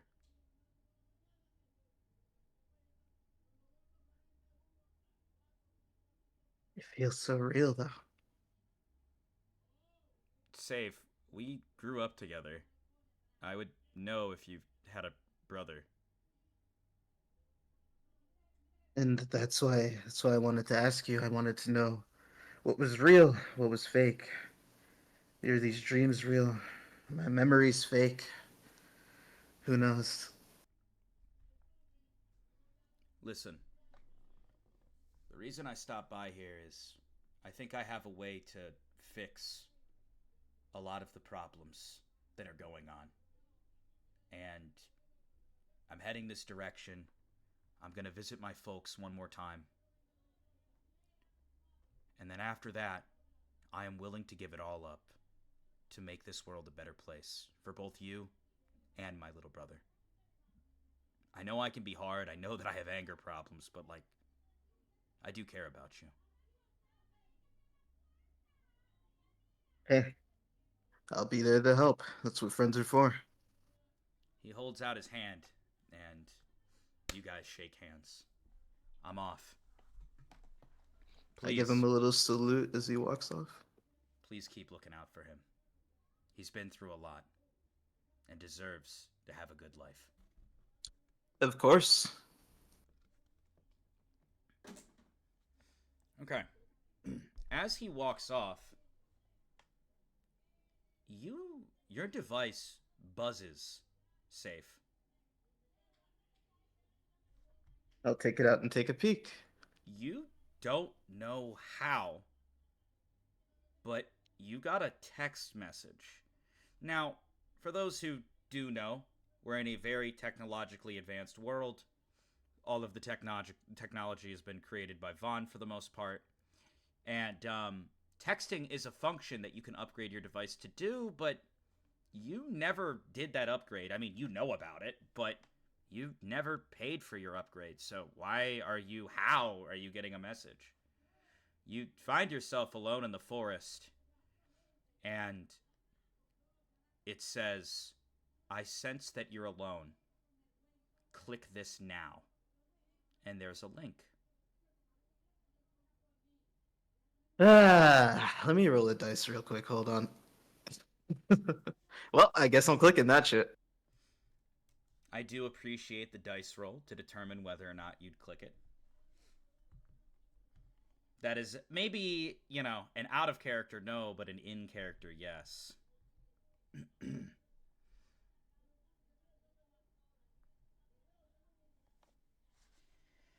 How we doing, chat? You having fun? I am stressed out, baby, and I'm not even playing. He got me clicking virus links. They're about to steal my identity. Not trust. You're about to get advertisement for the pop-up PP shop. All the That's all, now. The only way to spacing and make the this formatting is going to be all terrible. Like there's going to be random caps. Like we sense you are alone. Click here to receive 5,000 credits. the best way for a game to become immersed is when it starts affecting your real life. Jesus. Anywho, Nako. Yeah. You click the link, and your device sending now, and a massive hologram shows up above it. A video plays, and you see a man sitting there staring at you. He has a mask on. It's black. And you look, and you see that he is wearing all black with what looks to be silver tubes going into him. Hello! You know who I am, or at least you should. I'm the one they call Lord Vaughn. And I created that little device you have in pocket. Now, your first thought would be, why would a lord be contacting little old you?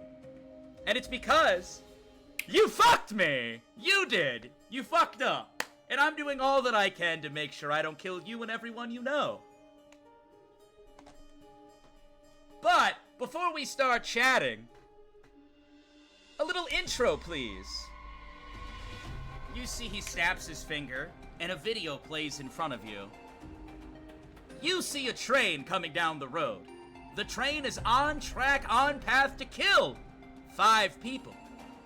But you have the ability to pull a lever, and if you pull that lever, the train will switch course, and it will crush and kill 1 person. However, you would be a murderer. I ask you, do you pull the lever, Safe Leptail? Do I pull the lever? Well, now, I know you're probably not a fan of this, but I'll have to ask you some questions, perhaps. Who are the 5 people? This is Who the is best the one? way. They're all strangers to you, every single one. Well, how about this?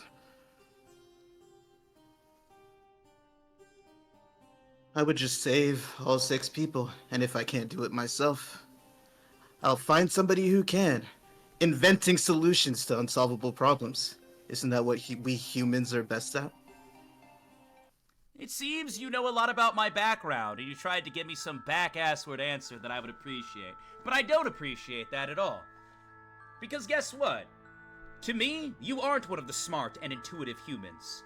It is true, I, Vaughn, believe, and my beliefs are, all humans are incredible if they choose to push themselves to be. I believe that humanity is the greatest thing on this world, and that the human brain can overcome any problem. However, it saddens me when people don't do that. It saddens me that you gave me some bullshit answer, rather than the right answer. The right answer is you pull the lever 100% of the time.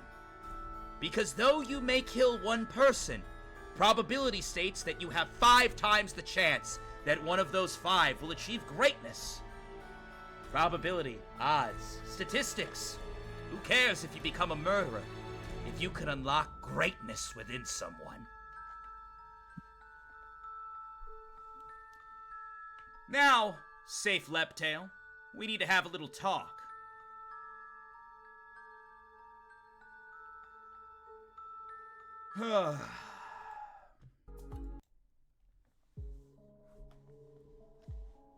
I was supposed to be having a trade go down.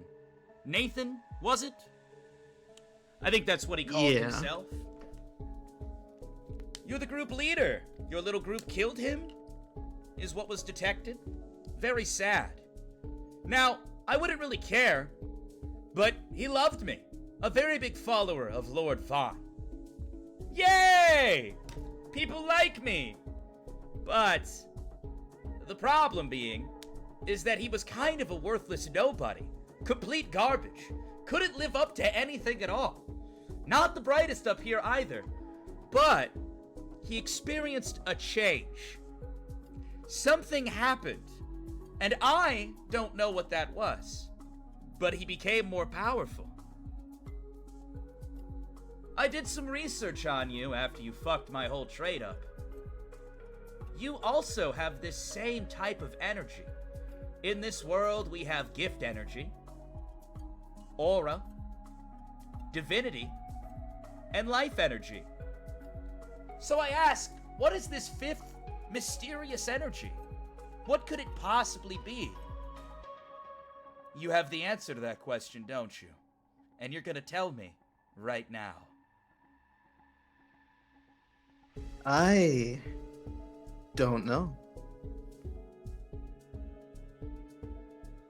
You see him. You don't have to lie to me. I made those devices for a reason.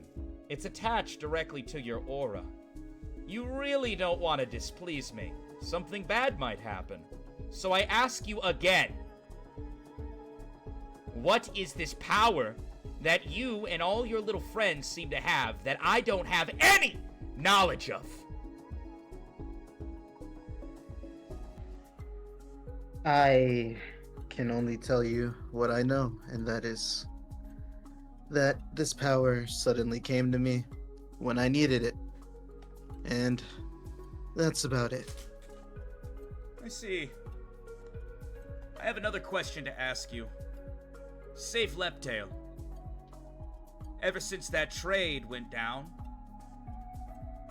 my men scouted the area. You guys left a bunch of dead bodies on the ground. That's how we were able to analyze and come to the realization that there was another power at play here. It was through your party's mistake. We analyzed and scanned the bodies, and we also scoured the area.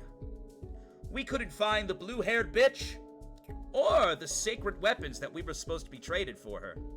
So I ask you now, where are they? Do you have them all? Are you kicking your feet as you have all the cards in your hand? Well, unfortunately for me, I wasn't present at the time, so no idea what happened to those weapons. And the girl?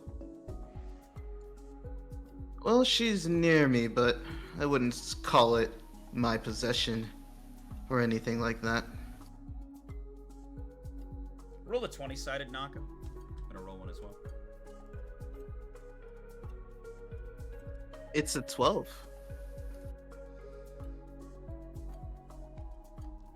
Safe Leptail. I genuinely believe that humans and humanity is the greatest thing on this world.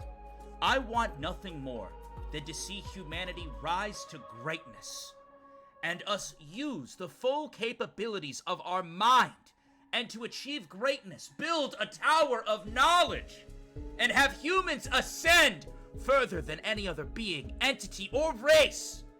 I genuinely desire that. Save Leptail, you are a human. But doing research, it seems that you have been slumbering, sleeping, in the Beastmen's territory. Many of you are. I have a beautiful city, the New World, with all sorts of advanced technology. And yet you stay under Big Harvey's domain? You do realize there was a war not too long ago, and Big Harvey killed hundreds of gift users by himself. He sides with the Beast People. You are in his territory. He had direct war with me. You're a human. Why? Why are you in the Beastman's domain? Do you fight for the side of the Beast? Or for the side of humanity?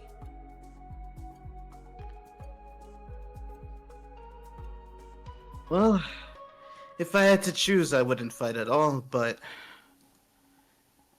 I just want to find out what the truth is, I suppose.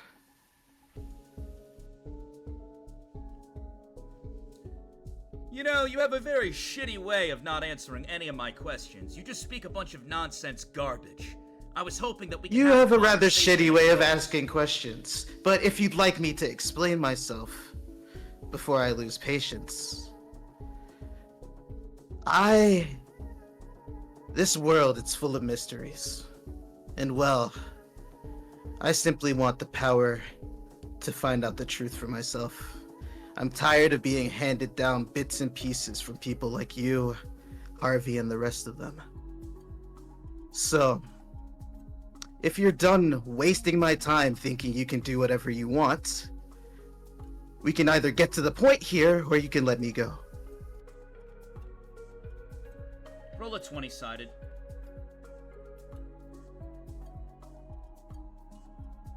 An 18.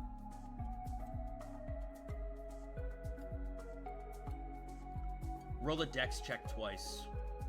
A dex check twice, okay. A pass. And a pass.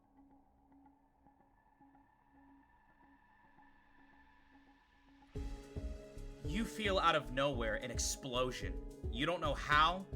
It might be Tiger's 18, but you dodge backwards, and several explosions just combust in air next to you.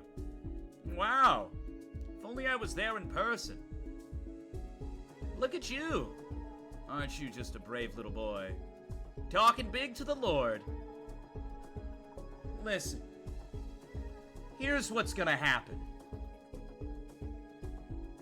I need Salus, Kodal, and Pip to deafen in the call.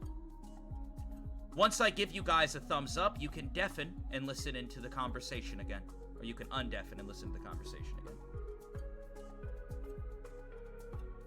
Sound good? Did they do it? Oh, they already deafened. They already deafened. Okay. Does Shaq get to hear this? Yeah, you're gonna hear it. Oh, chat can hear it. Chat can hear it. Chat, don't spoil anything. I'll try not to. And if Khaley Sappy or Pip are watching the VOD back currently, skip ahead to the thumbs up. Here's the deal, you little ant. And here's what's gonna happen. You took something from me. I have the ability right now to snap my finger, and all your little friends around that campfire will detonate. It'll be like the 4th of July. Do I make myself clear? Understood. You may be quick on your feet, but they don't know that it's coming.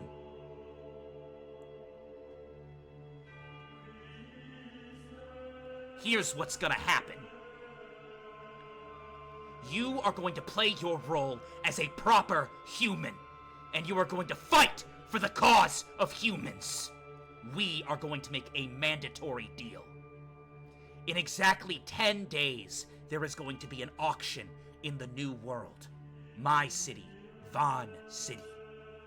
The auction will have all sorts of rare goods and rare items. Even people can be sold there. I rule the land after all, so it's cleared by the Lord. You are going to bring the cat girl to that auction, and you are going to hand her off to my men. Do I make myself clear?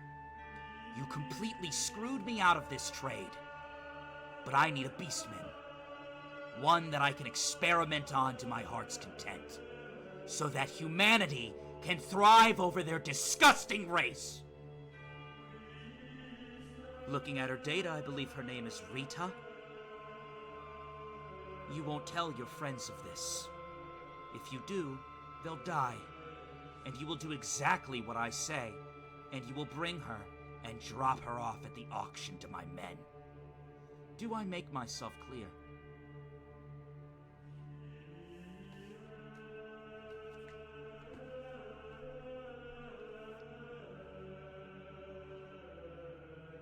Well, I guess... Let's try again. You're gonna say yes, sir. Yes, sir. Good boy! Hey! It seems that the small brains of the beast people were getting to you a little bit, but that's good! You can talk and communicate! Wow! Great! Additionally, as a bonus, if you can acquire the sacred weapons, well, I won't take your cat girlfriend. I'm a kind man. And I don't want to make anybody feel bad blood over me. I don't really care what happens to the blue-haired girl. She's of no interest to me. She was just part of a trade. So, either bring me the cat girl, or bring me the sacred weapons that were rightfully mine. You have 10 days, figure it out. Well, if I'm going hunting for them... Wait. It's the thumbs up. I can't respond to that? Okay. Oh, yeah, okay. You can respond. I'm sorry, that's my bad. Alright, everyone deafen real quick again. Everyone deafen again real quick. Okay, go ahead. You can respond to it. If I'm going hunting for these sacred weapons, then I need some information on them, at least what they look like.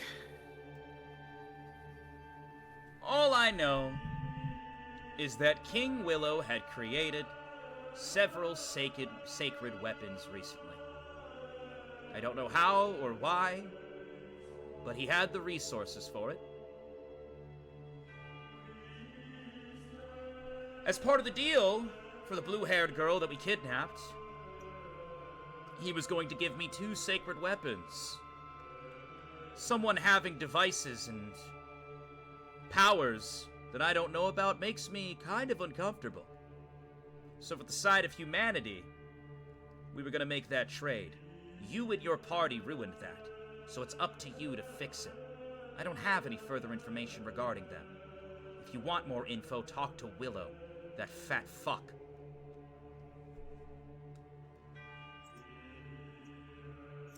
Fair enough.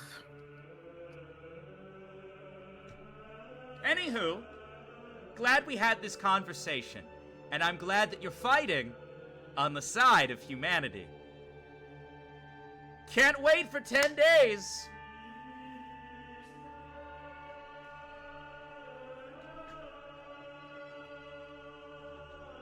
Do you have anything else you'd like to say? No. Alright. The video ends. You're alright, thumbs up. You're all good to undeafen. This is my thumbs up. Dakota, Sappy. Everybody, you can undeafen. Alright, I want to ask, because I closed all of chats to make sure I didn't see anything in case there were some bad actors wanting to spoil.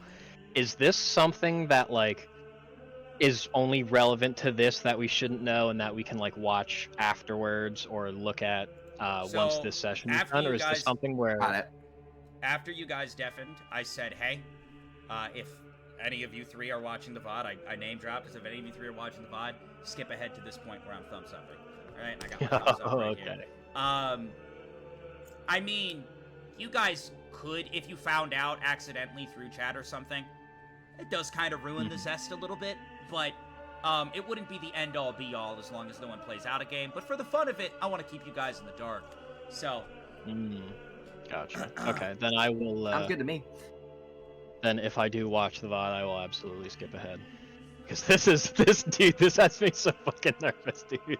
I'm like It has you sweating nervous over here, dude. When you were like, oh yeah, so everybody deafen real quick, and then I only saw the chat, like everyone being like no spoilers and sending gifs and being like, wow, this is lovely. I'm just like, oh my god, this is gonna be bad.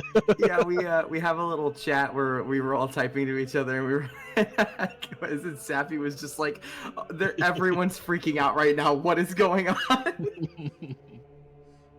Ooh, boy. No, you think Same. you're nervous though, Sappy. Like, you didn't even hear the information.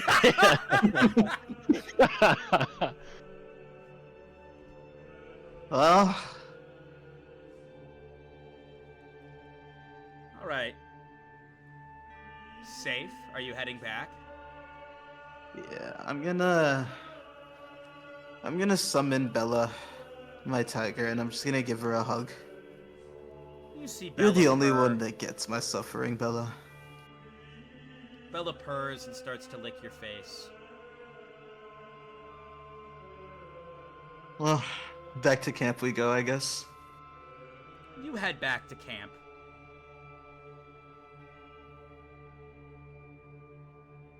You see Safe walking up like he's seen a ghost.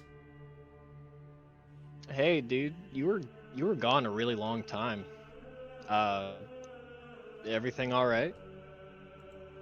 We probably need to head back to Trinket City. What for?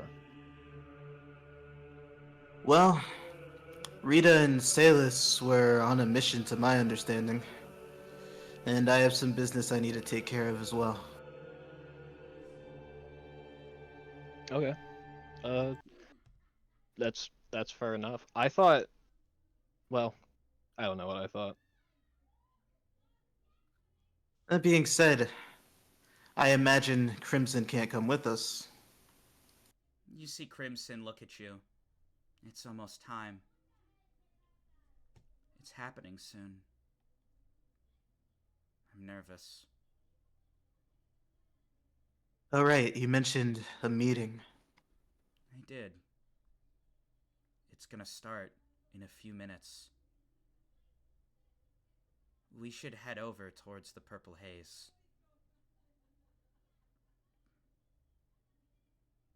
Well, you did say it was mandatory, so I guess we should. The closer you are to the haze, the better. Let's go.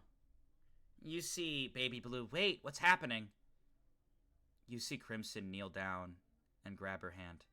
It's gonna be okay. Whatever happens next, I'll keep you safe.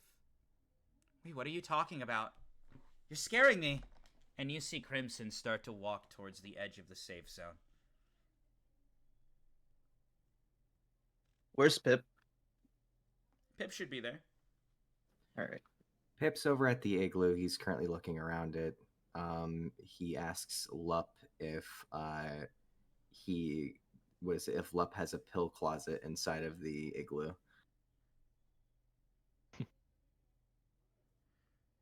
So he's currently searching that now. He's looking Alright, for I'm what? gonna try sorry, and- you cut out for me for a second. You're...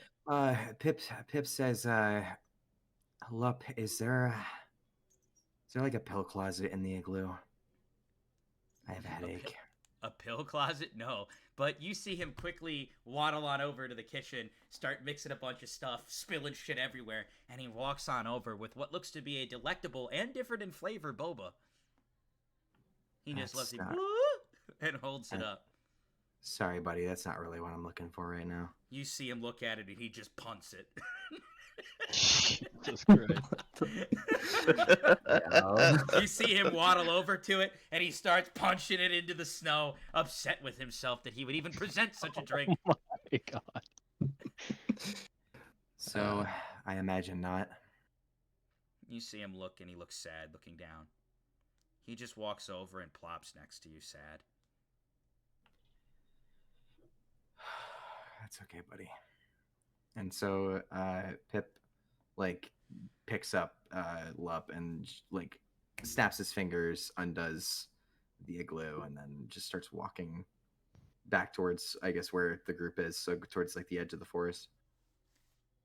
You guys look over into the distance and you see the purple haze in the sky start to twist and crack, and you see thunder and lightning striking down. It kind of reminds you of the storm that you experienced before back at the hotel. As it does, all of you feel a strong urge to walk towards it. Safe, you look and your tiger is already heading towards it. Well, You feel it I guess I'm beckoning you. following. I'm gonna try and stay close to Pip, but I am gonna go in that direction. Okay. You guys all start to walk in that general direction then, I assume? Dejectedly, but yes. Is Rita following us? She's not. She's just like, what's going on? Are you coming with us, Rita? I guess. You see Crimson. She looks over at you, Kodal. I really advise you to have her stay here. This doesn't involve her. Oh. Well, maybe it's best that you stay here then, Rita. We'll be back, I promise. You see her look. Alright, I'll just hang out here because it's safe. Don't be gone too long. I go ahead and I snap a new igloo for Rita. There, that's for you if you want to sleep in it. Okay. She thanks you and wishes you luck, confused about what's going on. I'm sure you all are. As you guys walk closer and closer to the haze, you notice that the air starts to become harder to breathe. Your heart rate starts to increase. You feel stronger than you've ever felt before. With every step, Safe, it's almost like powers that you never even understood are unlocking inside of you. And then, it happens. Everything goes dark.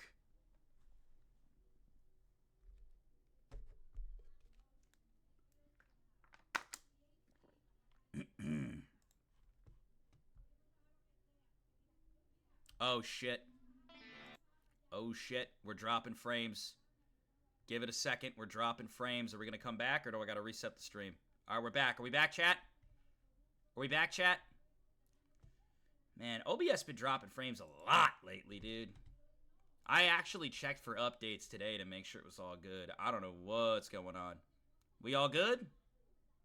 Yep, I can hear you at least. Type 1 if you can see and hear me. It's blurry. You should be fine. Should be fine. It's back. It dropped for a second. It's back. Refresh if you need to.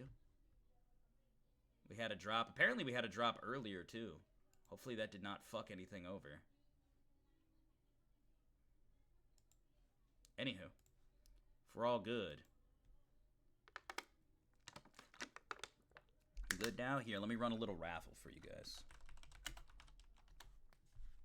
Good old vodka internet never holding up. Ay, ay, ay. I'm gonna freak out. Tweak some settings over here that might help.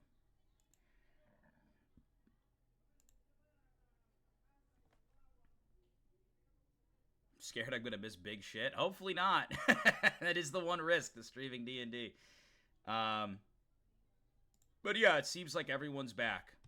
So let's hope for the best. I'll try to keep an eye on bitrate, and if you guys, if things go bad for you, we can always go back. Imagine a world with good internet. Yeah, imagine. All right. Anywho.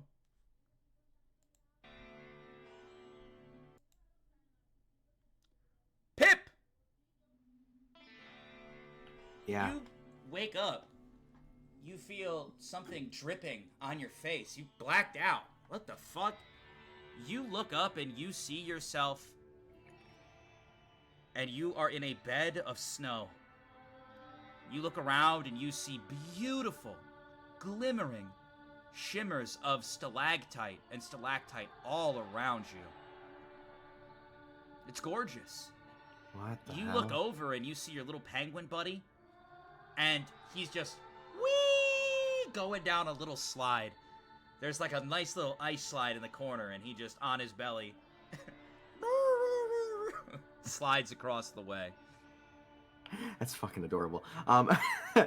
I look around. Is there any like objects of interest that seem to be I should be going towards? You look over and you do see a big kitchen with like every flavor of drink known to man. All varieties of boba. Just, it is a paradise to anybody that would be at a cafe.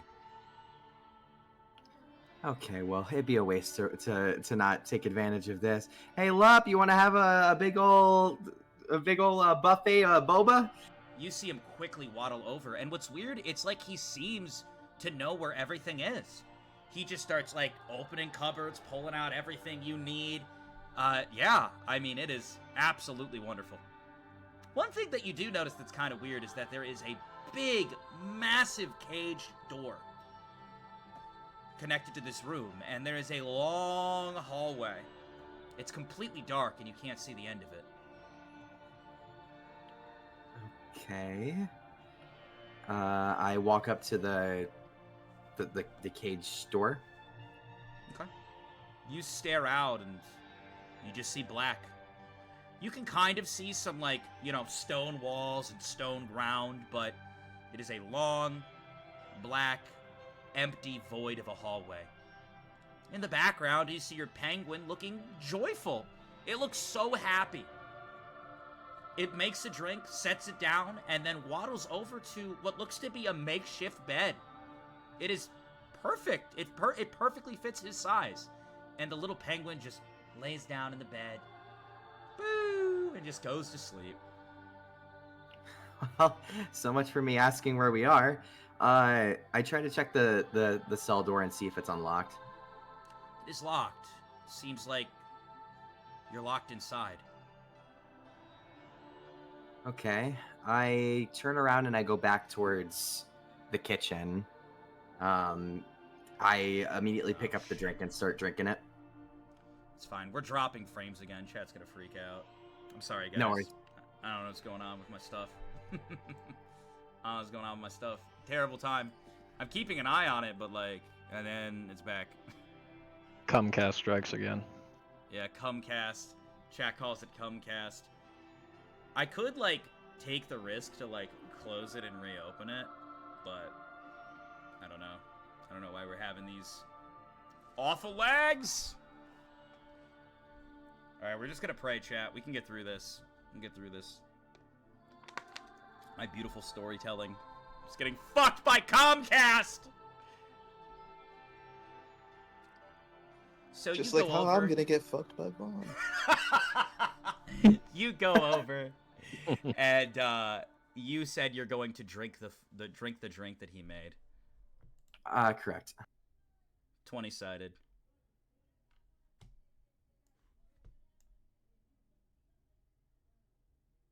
$16. It is absolutely delectable. You love it. You see your little buddy snoozing there. He kind of wakes up a little bit and just kind of pats the side of the bed to tell you to come lay down and relax. Well, I don't know what else to be doing right now. The door's locked and there's no other places of interest. So yeah, I lay down next to Lup. You lay down next to him. He snuggles up with you, and he pushes his head into you and closes his eyes. I do the same. Do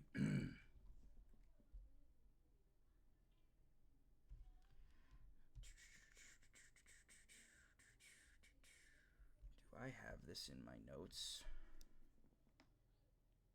A moment, please.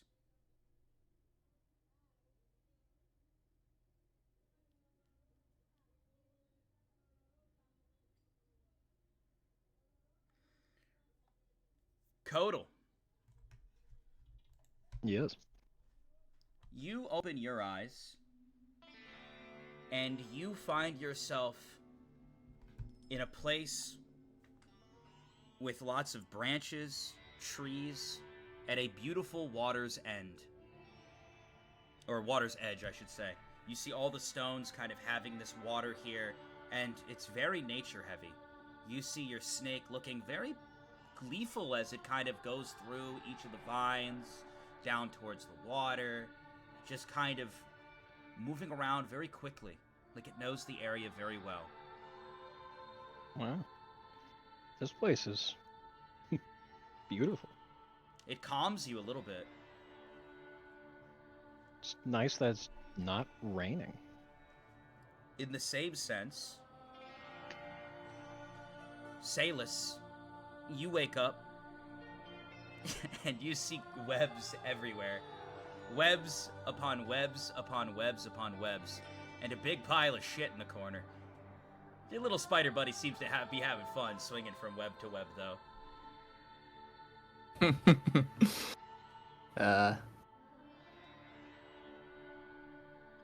Am I like suspended in the air, or like I'm on the ground, just webs all over, or? You're on the ground and there's just webs all over, but there's only one spider.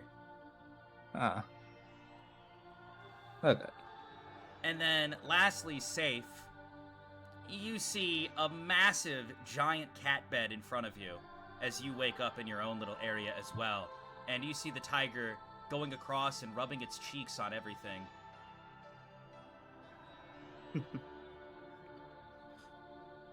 And then, after some rest, it happens. Each of the caged doors holding you all in opens. A question, have my reflexes returned to normal? Or... You're still at 18 dex. Okay.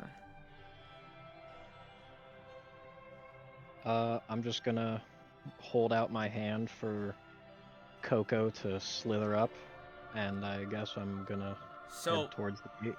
As soon as the doors open, you see the penguin, the snake, and the spider all have a very nervous and uneasy look. You hear a voice from above. Walk. The tiger was already out the door. Doesn't seem to have much fear. Well, I guess I'm walking. Yeah, I guess I'm following. That's all of us that see this. Yeah, in your respective rooms. Okay. We walk out. I walk out as well.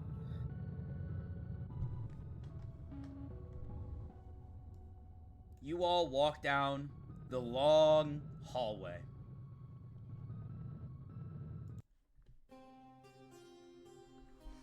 As you guys walk out, you see light kind of shining in. And you walk through an archway. Your buddy standing next to you, and you see a very large, tall cylinder. Each of you have a number. Nako. Or safe, I should say. I apologize. Yeah. Your number podium is number 33. Number 33. Salus, your number podium is 42. Alright. Kodal, your number podium is 51. And Pip, your number podium is 60. Got it. You look around and you see what looks to be 100 podiums in total. Each one numbered. You hear voices. What is this? What's going on here? And you look around and you see each of these numbered areas have a silhouette of someone standing there. You hear some talking. You hear some communication. For the most part, people are asking, what's going on? DM, can I roll to see how many podiums there are? There are 100, but you can roll if you'd like. Oh well, we already know. That's fine. Yeah, Can we I'm see sorry, actual people Did I cut on out? these podiums? You might have cut out for me then. Yeah. Alright, I'm just like, my internet is like on life support, so I'm getting a little nervous. But, yes, to answer your question, Salus, you can see silhouettes of several people. So And- silhouettes, not like actual people who they actually are. Yes. Okay. But, each of you roll a 20-sided. I got a nat fucking 1. You shit your pants. I got God damn it. I got 19. I got Sorry, a Matt. It 16. turns out I'm not going to be rolling any heat today. I got a 3. You notice, both Salus and Safe, something that catches your eye is that the top 10 podiums are all towards the top.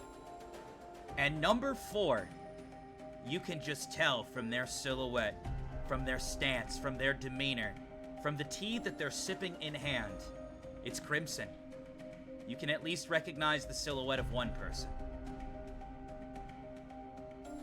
Do any of the other 9 silhouettes up there look vaguely familiar to the bandits leader we ran into? They do not. Okay.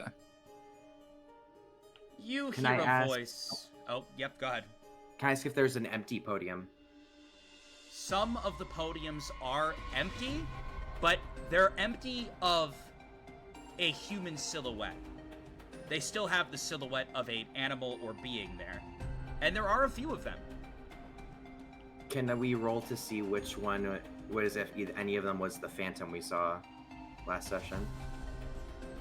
Unfortunately, you wouldn't be able to deduce that, given how dark it is. The only reason you're able to see the silhouettes of people is because they're very there. You know, it's apparent and vivid. The rest is kind of like, kind of small, kind of unclear at this time. Gotcha.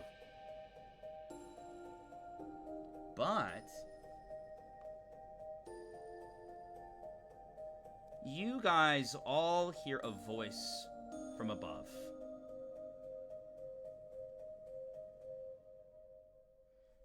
Greetings. Hello, everyone. And you quickly turn your attention towards the top center of it all. And you see a massive, what looks to be amalgamation, a monster of sorts. It honestly scares the shit out of you at first glance. It is this large, black being of sorts. I mean, it's very big. And you see someone very lean standing next to him.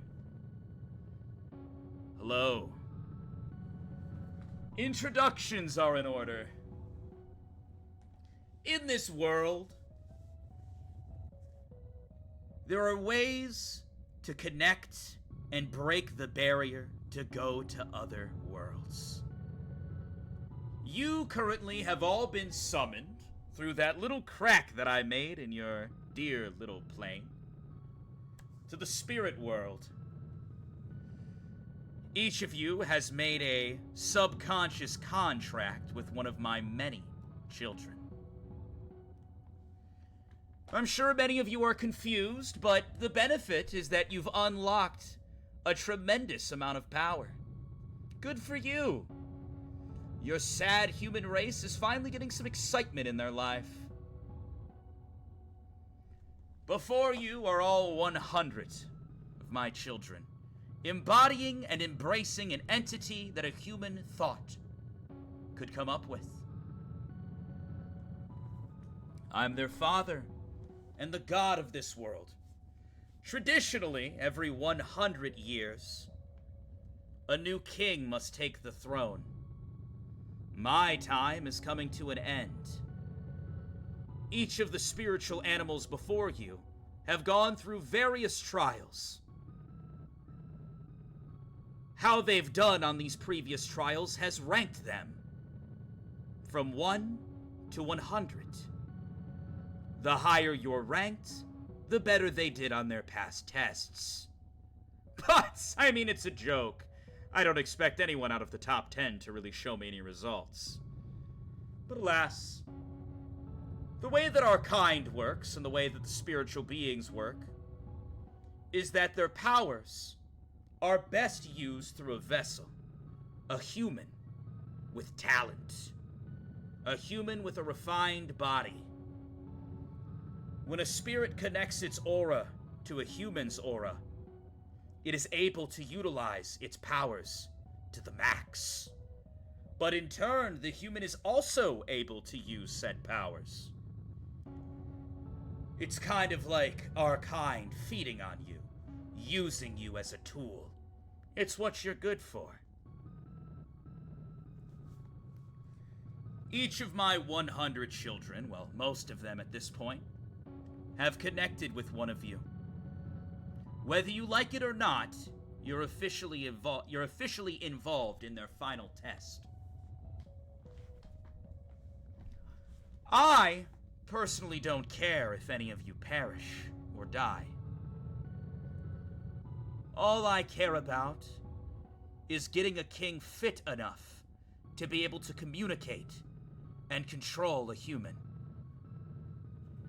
Able to grow its powers through a human catalyst, and able to rise to the top and defeat all of its fellow siblings to become the one true ruler.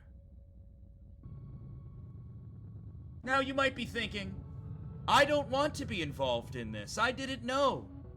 I think you did. The spirit will only show up for someone who truly needs it or wants its power. Oftentimes, an emotion such as loneliness will bring its aid to you. But we'll say that you have cold feet and that you've changed your mind. You're fucked! I'll say this. It is possible to kill a spirit, and if the spirit dies, it gets sent back to my realm, and the human can live. But the easiest way to get rid of a spirit is to just kill the human that is a catalyst to it. From this day on, you're all my property, involved in helping my children rise to the top, realize their power and potential, and hone them into becoming a leader.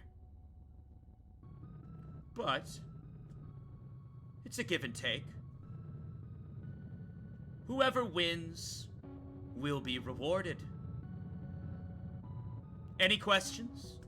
We're opening questions now. You can all ask. I'm sure you're deeply confused, frustrated, aggravated. Feel free. So, just to go ahead and re-emphasize, only one person's going to make it out of all of this? Is that a problem? Humans die all the time.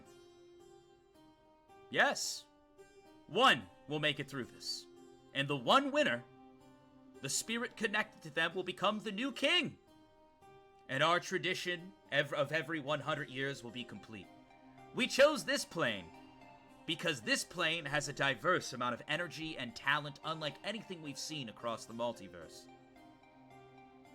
But yes, there can only be one. However, we'll be doing a cut to top 16, of course. I don't expect you all to hunt each other and find each other until there's one left.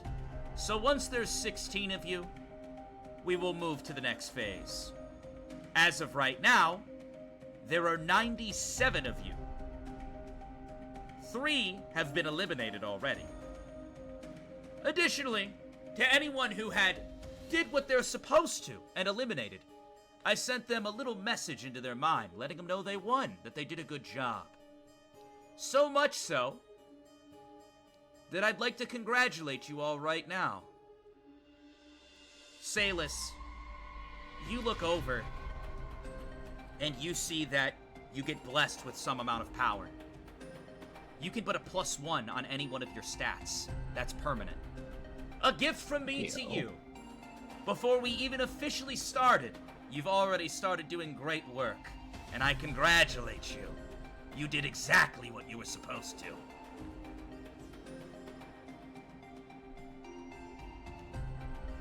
I'm willing to take more questions now, and to add, I would like to make one more statement.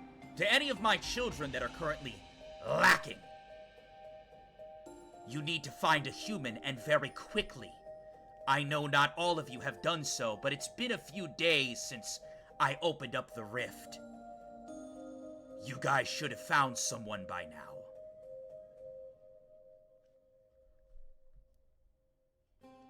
You see a few of the empty podiums. But yes, what is your question, Safe? So, if we win, what's our prize? You see someone else, yeah, I'd like to know the same thing. And the moment you hear that, you see an intense amount of aura oozing through the bars. You look over and you see number 21. And he gets up and he starts walking. And you see, I'll answer your questions, though I encourage you to sit back down, number 21. The reason I say this is that if you walk up to the bars and you touch them, the silhouette will no longer hide your identity. You are currently hidden, anonymous to everyone around you. But if you decide to get foolish, everyone will see your face. You see him stand up, and he walks up to the bars. I don't really give a shit, big man. Crass language as usual. Anyways, I was going to answer the— Shut up! Silence fills the room.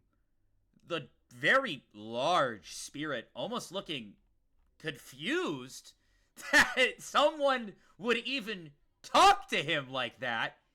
He quickly looks over and... Excuse me?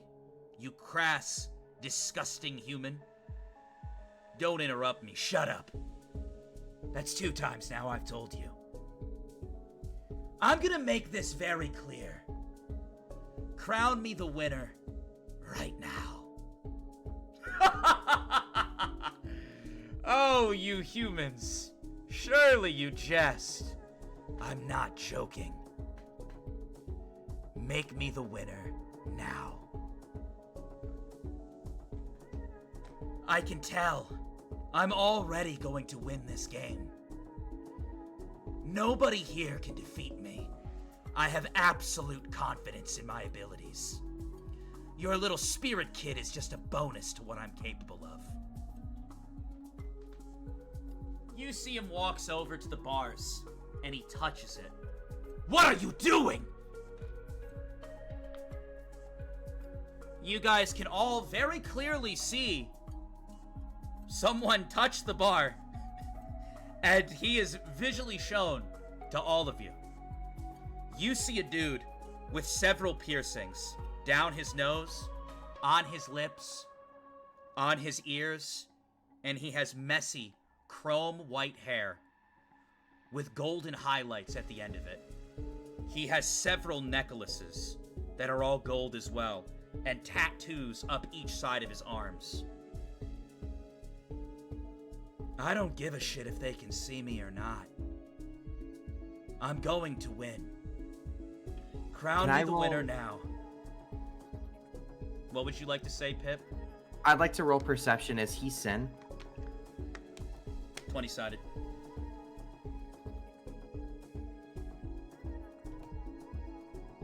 Nine. They have similar traits, but he's not. Sin has neck tattoos.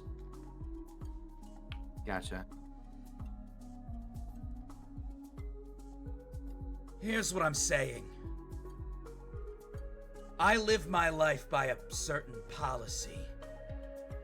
Do unto others what they've done unto you. And Spirit Man, you know what you're doing right now? You're fucking me! You're bending me over and fucking me! You see him grab the bars and shake them. Is that your intent? To fuck me over? So I'm gonna give you one chance! Everyone in this room will die at my hands! Crown me the winner now. Unfortunately, that's something you'll have to earn. Besides, I was about to answer the other question. There's a very big reward if you win. I'm not just gonna let you have it for free. A reward, you say? I suppose I'll listen. I knew you would. Such a loud and vile human. But the moment you hear about money or fame, you shut your mouth and you perk up. Humans will do anything for money. Absolutely anything. They all want to have fame and be at the top. Anywho, moving on. To answer your question. This is what will happen if you win. If you win, and you are the last one standing in this game, you will be granted any one wish. In addition to that, you will get to keep all of the powers that you've learned and maintained from my child. Also, you are creating a good place and a wonderful future for your companion. Admittedly, not all of these spirits want to fight. Some of the spirits in the realm feel that we should rule with an iron fist, while others, and you see him glance over at Pip, want to go for a more pacifist approach, and have been bullied for it. What your spirit wants to do is for you to figure out. Some of you already knew this, as you had communication types. Spirits that can communicate and talk. You might see that as unfair, but you have to remember, the spirits are using their own ability and brain power to learn and talk the human language. So, by being the last one standing, you get a wish, all the power you've had up to this point, and happiness for the little buddy that you are currently paired with. You see him. The number 21 starts laughing. You know what? I apologize, King Spirit Man. And I apologize to everyone here. After hearing that reward, I'm in. That sounds great. Wonderful. I'm glad to hear it. The last thing I needed was any more of your disgusting, crass behavior. Of course. The humans. They always fold when they hear about money and power. What? I'm not wishing for any of that. You said we could wish for anything, right? Yeah. Oh. Well, I have a question. What is it, Mr. 21? Well, this wish. See.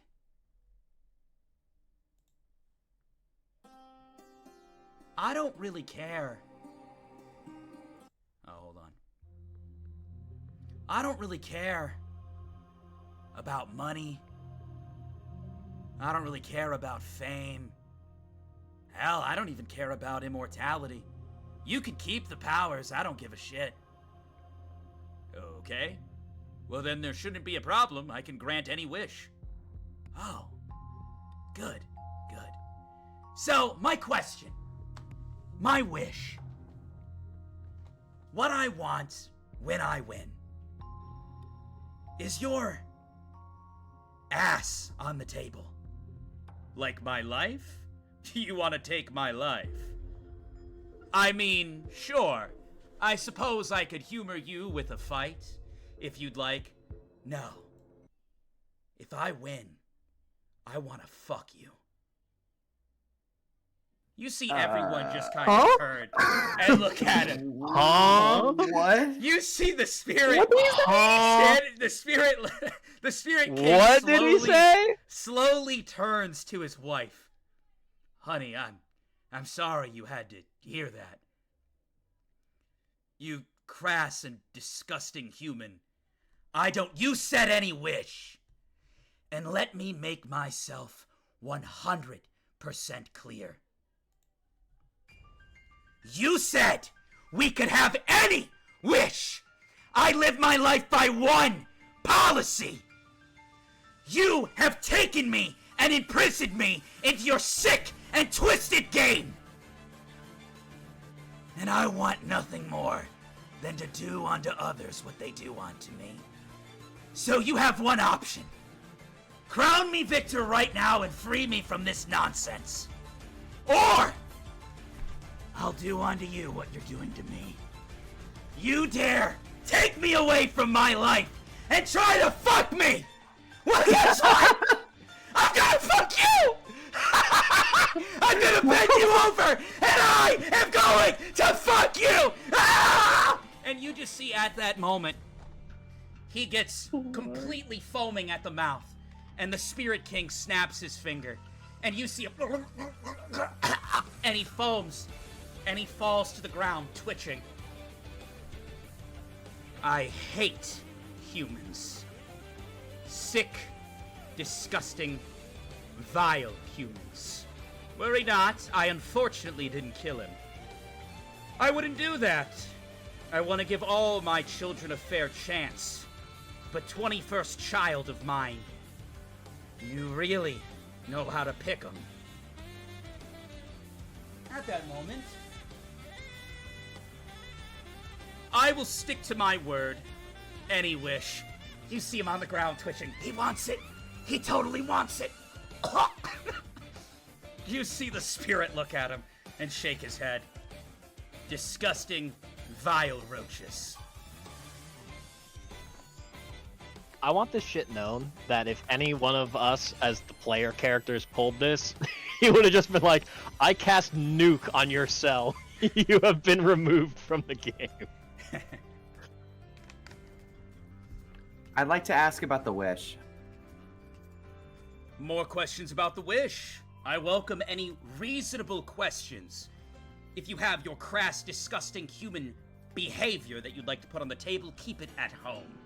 I'd rather not have to silence anyone else. So, What is your question? Number 60. So, can the wish be a grouped wish? For example, if I said that I wanted a group of people to come back to life, would it not work? Or could I bring only one person back to life? If you were to make a wish, unfortunately it's limited to one revival.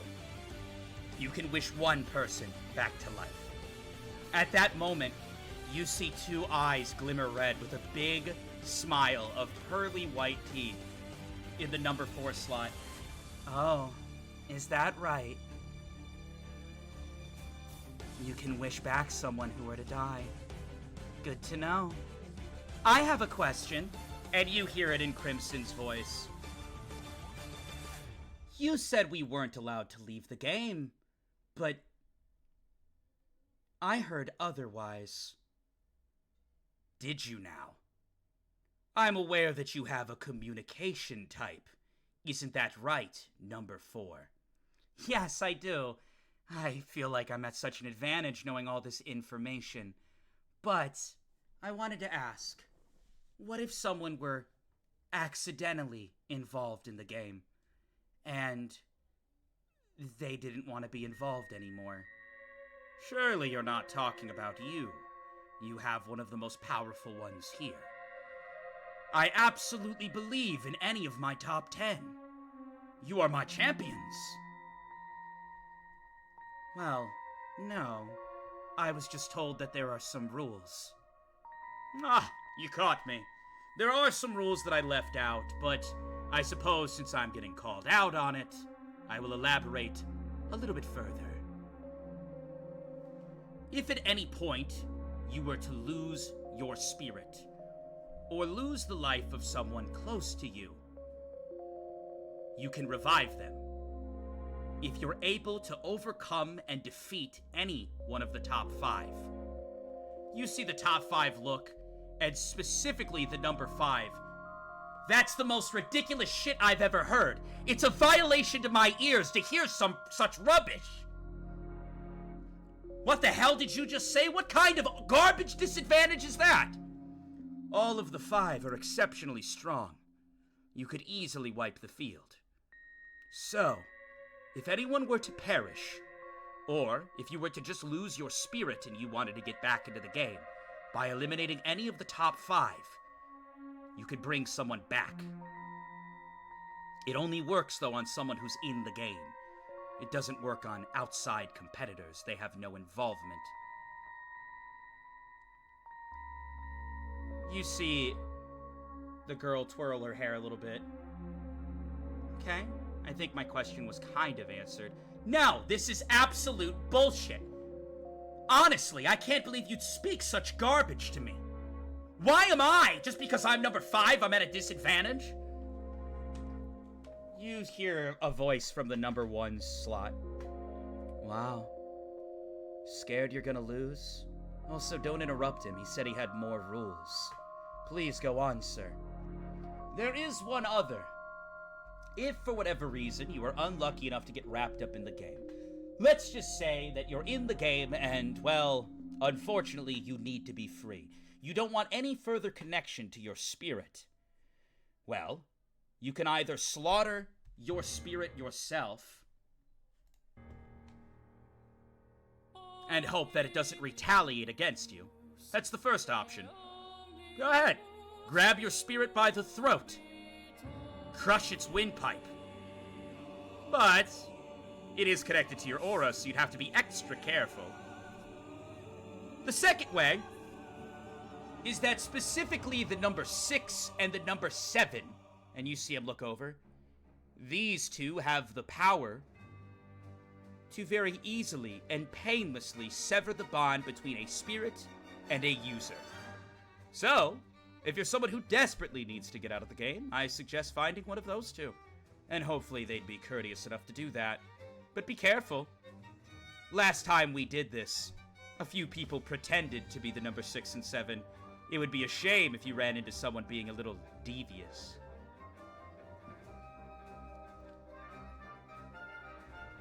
Any other questions? I have a question. What is it? Are these wishes able to alter or turn back time in any way? No, we unfortunately would not be able to do that. I see. Follow-up Once question. victory is decided, that's it. What is your question, number 60? What are the rules of what we can't wish for? The wishes are limitless.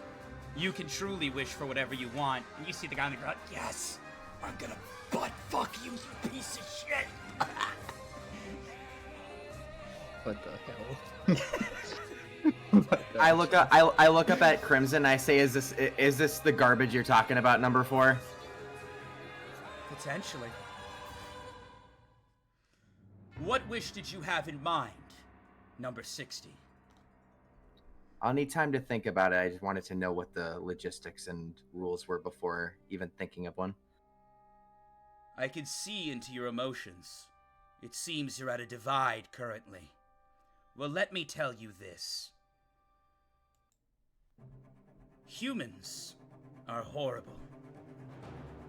They kill and slaughter many animals, many of their own kind, many who resemble their kind, for their own personal gain. They're constantly pushing their own selfish agenda. But, number 60, if you win, you can make all that go away. You can change how the game works. You'll have more power than anyone. With a fully grown child that has grown from baby to king. People will be playing by your rules.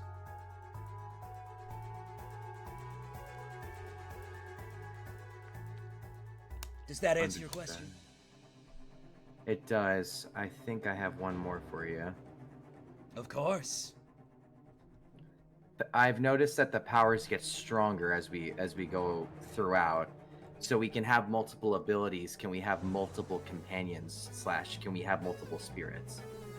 You cannot have multiple companions, no. The spirits know better anyways. They each are in this game together. This is their final test. The thing is that my children are not strong enough to hone their talents on their own. They don't have enough aura or energy. By utilizing a human as its catalyst, they can fully bring it out, training and honing those abilities. As the human grows, the spirit grows, and vice versa. You have only scratched the surface of such power. By the end of this game, if you truly make it to the top 16, all the way to the number 1, I assure you, you will be a force to be reckoned with. You won't even need the help of any other spirit, nor would your body be able to handle it. And then my actual final question. Is there an age range to the people that are involved? The spirits know better than to go after someone who is, well, incredibly young. Obviously, an adult will be able to hone, utilize, and manipulate the powers better than any child. Though the spirits may be young in mentality, I don't believe that they would involve any children in this potential murder game. So worry not. I have a question. And what would that be, number 42? You just said potential murder game.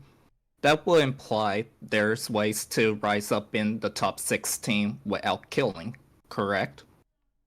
Of course. Okay. To answer the question that you're getting at, this game happens every 100 years. Many die, but many do in fact live. That's just the way the game unfolds. Who was the last winner? I was. That's why I'm the current king. Yeah, that makes sense. Who was the But- person you... Oh, The way that it works without any bloodshed you would have to eliminate the spirits, and not the user connected to them. If a spirit dies in your verse, even if it's stabbed 700 times over, it'll just get transferred back to its room here, and fully healed on behalf of my power. So, you could theoretically all get through this, without killing your fellow man. But we all know that's not gonna happen. I sense bloodlust from many of you. Alright, potential final question. Was each of us powers awakened when the purple haze came towards us? To answer the mystery of the purple haze, it was when I cracked a portal into this world. The storms, the calamities, and the happenings was the high velocity of all the power of my children coming down at once. It caused a lot of damages. Apologies, I guess. But yes, that crack is a portal to the spirit world. Was there any other people that live in this realm? Or is it just you and your wife? The spirit realm is only spirits, I assure you. There are some of the elder spirits that watch over and make sure the game is being run appropriately, though. Okay. Alright, no further questions, thank you. Another question to answer, though, because I'm sure someone will ask it. Once Yes. this verse is subjected to this game, this final trial, it will never be subjected again.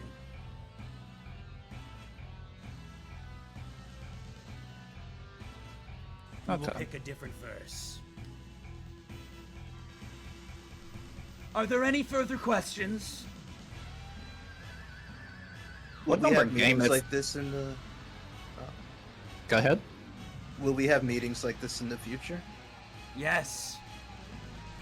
I will make sure to communicate with you if any foul play occurs during the game.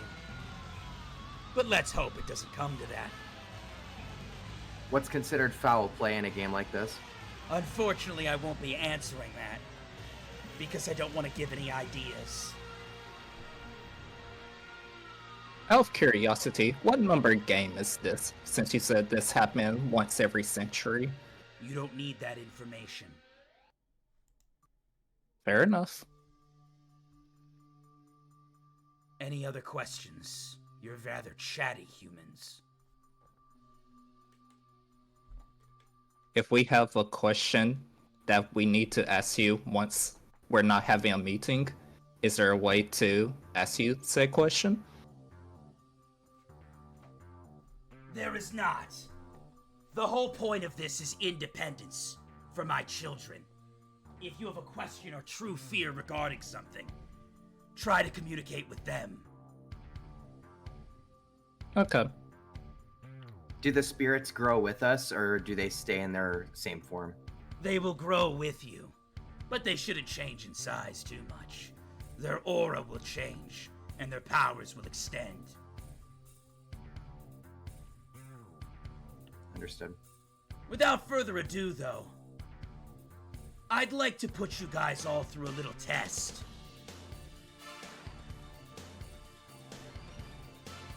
Here's what's going to happen.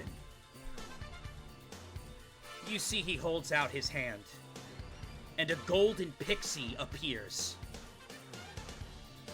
You see the arena start to shift and change around you guys.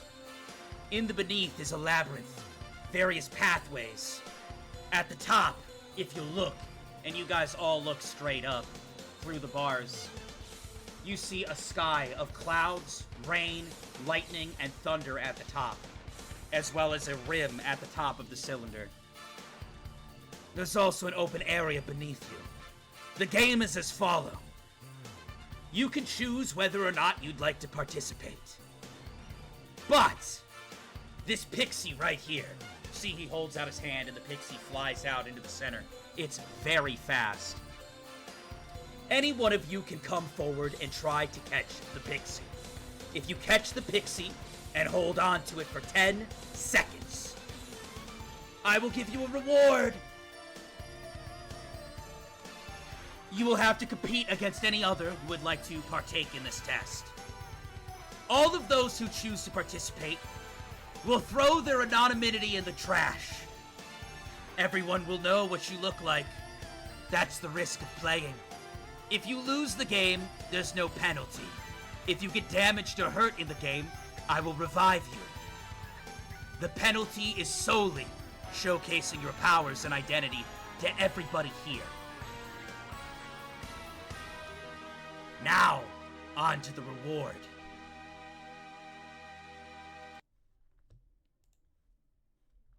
If you decide to participate in the game, anybody who chooses to participate will get 24 hours of immunity to other spirit users. You will not be able to be killed by other spirit users. This will give you a full day to process the information here and figure out your next move. You get this just for participating. However, you'll be at the disadvantage of people knowing your power and your face. And lastly, if you catch the fairy and win, I will bless you with an absurd amount of power to help you get extra footing among your peers. You see, he snaps his finger, and two phantom-like buttons appear in front of you. One says, I will compete. The other says, I will not compete. Pip, Kodal, Safe, Sayless. You guys get to decide whether or not you'd like to participate. I'm doing this to help get you guys in the right mindset, and to move the games along appropriately. Now, who will participate? Number 42. I'm gonna use the bathroom real quick. You guys can do a discussion if you'd like. I'm gonna go pee. Y'all playing? Oh my god. Y'all playing? Y'all playing? This is rough. Number 42, I think it should be us. I mean, shit, we can all play if we want. That's true, but do we want everyone to lose their anonymity? Don't know. I'm playing though. See, if anyone here decides to play and they lose their anonymity, I assume that for the most part we're going to be sticking as a group, so we do kind of all get that target, unless we separate. Yes, but also no. That's true. Cause like there will be times where we're not together. Yeah. Also, The idea that I had was essentially, what is it? My power can trap the fairy into a specific area, and then Salus can easily grab it with the webs. Easy is crazy. It's a smaller area, so if I get it inside of the igloo, then you can just grab it with the webs. True. Creepy music change! I love it! I go to the bathroom and I have my headphones on. I'm like, oh god! We're all gonna die! Alright, I got a few things I got to ask you, Vodka, before I make my decision. Mm-hmm. One, can my permanent +1 go to luck, or does it gotta go to 1 to 6 main stats? It can go to luck. Okay.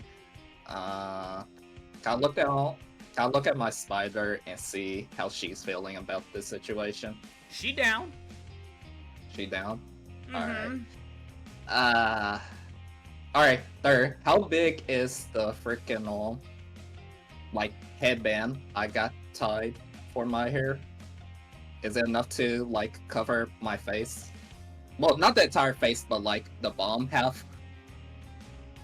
I Kinda like mean, Dennis you can kind of put it up here a little bit, but people are gonna see you. You gotta remember, these are fucking powerful people too. Yeah, no. If you play the anonymity's out the window.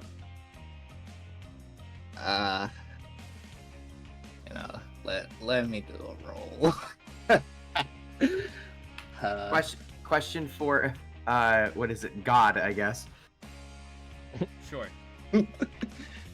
There's so there can only be one winner, correct? Or if two people were to grab the fairy at the same time, would they both get the reward? I didn't think about that. If you both grab the fairy, then I suppose there can be two winners. That's very useful information. Thank you. I definitely think that changes things. Well, So at the very least, I think 2 of us should go. So up to y'all what you want to do.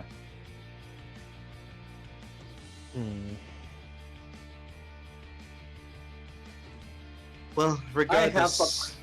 I have a question for you, God. As Pip will call No more questions at this time. You're all so chatty. Choose your path. Damn. In any case, I, number 33, will participate in this game. You hit the button, safe. You walk into the center, and your face and body is revealed to everybody. You see several other individuals are walking out as well. A bigger guy walks out. You see the dude with the monkey on his shoulder walk out with a big smile as well. More people are walking out. I-42 will also play, but I want my spider to remain anonymous. I mean, you can try to. They can hide in your aura, but, you know. You gotta remember, the spirits know the other spirits. They're all siblings. True, but I just gotta bank on none of the other ones knowing. Well, not being a communication type. Fair enough. What are you thinking, Kodal? Well, if you're thinking about going, like it's already like there's 2 people going. You know, if you want to go out, then I'll go out as well. I think there's no reason to do more than 2 people at this point. If 2 people have the possibility of getting the reward, then there's no reason to put 2 other people in there.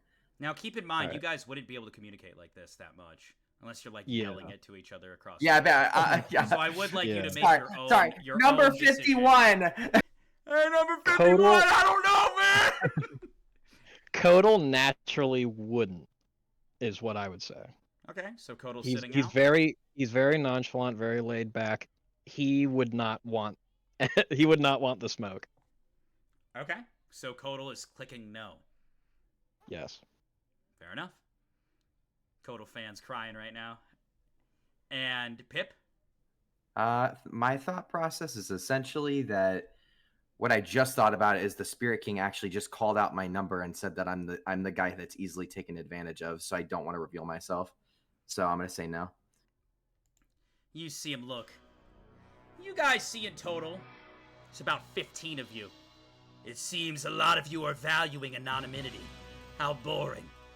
To those who are choosing to participate, though, I think you'll find 24-hour immunity to all spirit users quite effective. It'll give you that free time you need.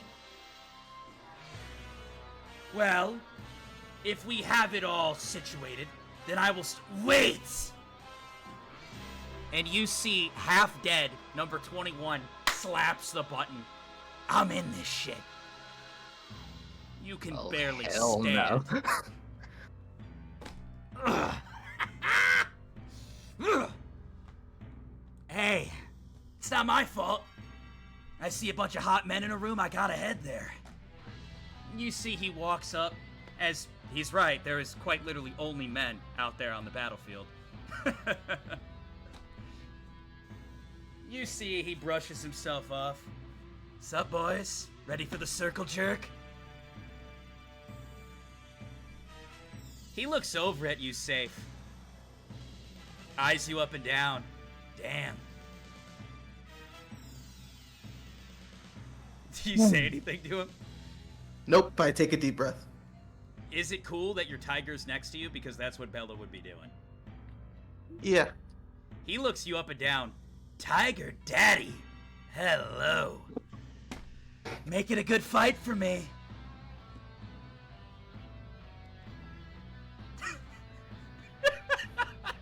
I'm just not saying anything, bro. This guy's gonna get murked. I got nothing for this guy.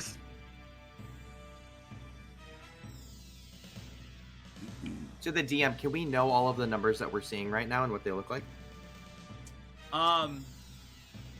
Unfortunately not. The only one that really made themselves, like, very much known was number 21.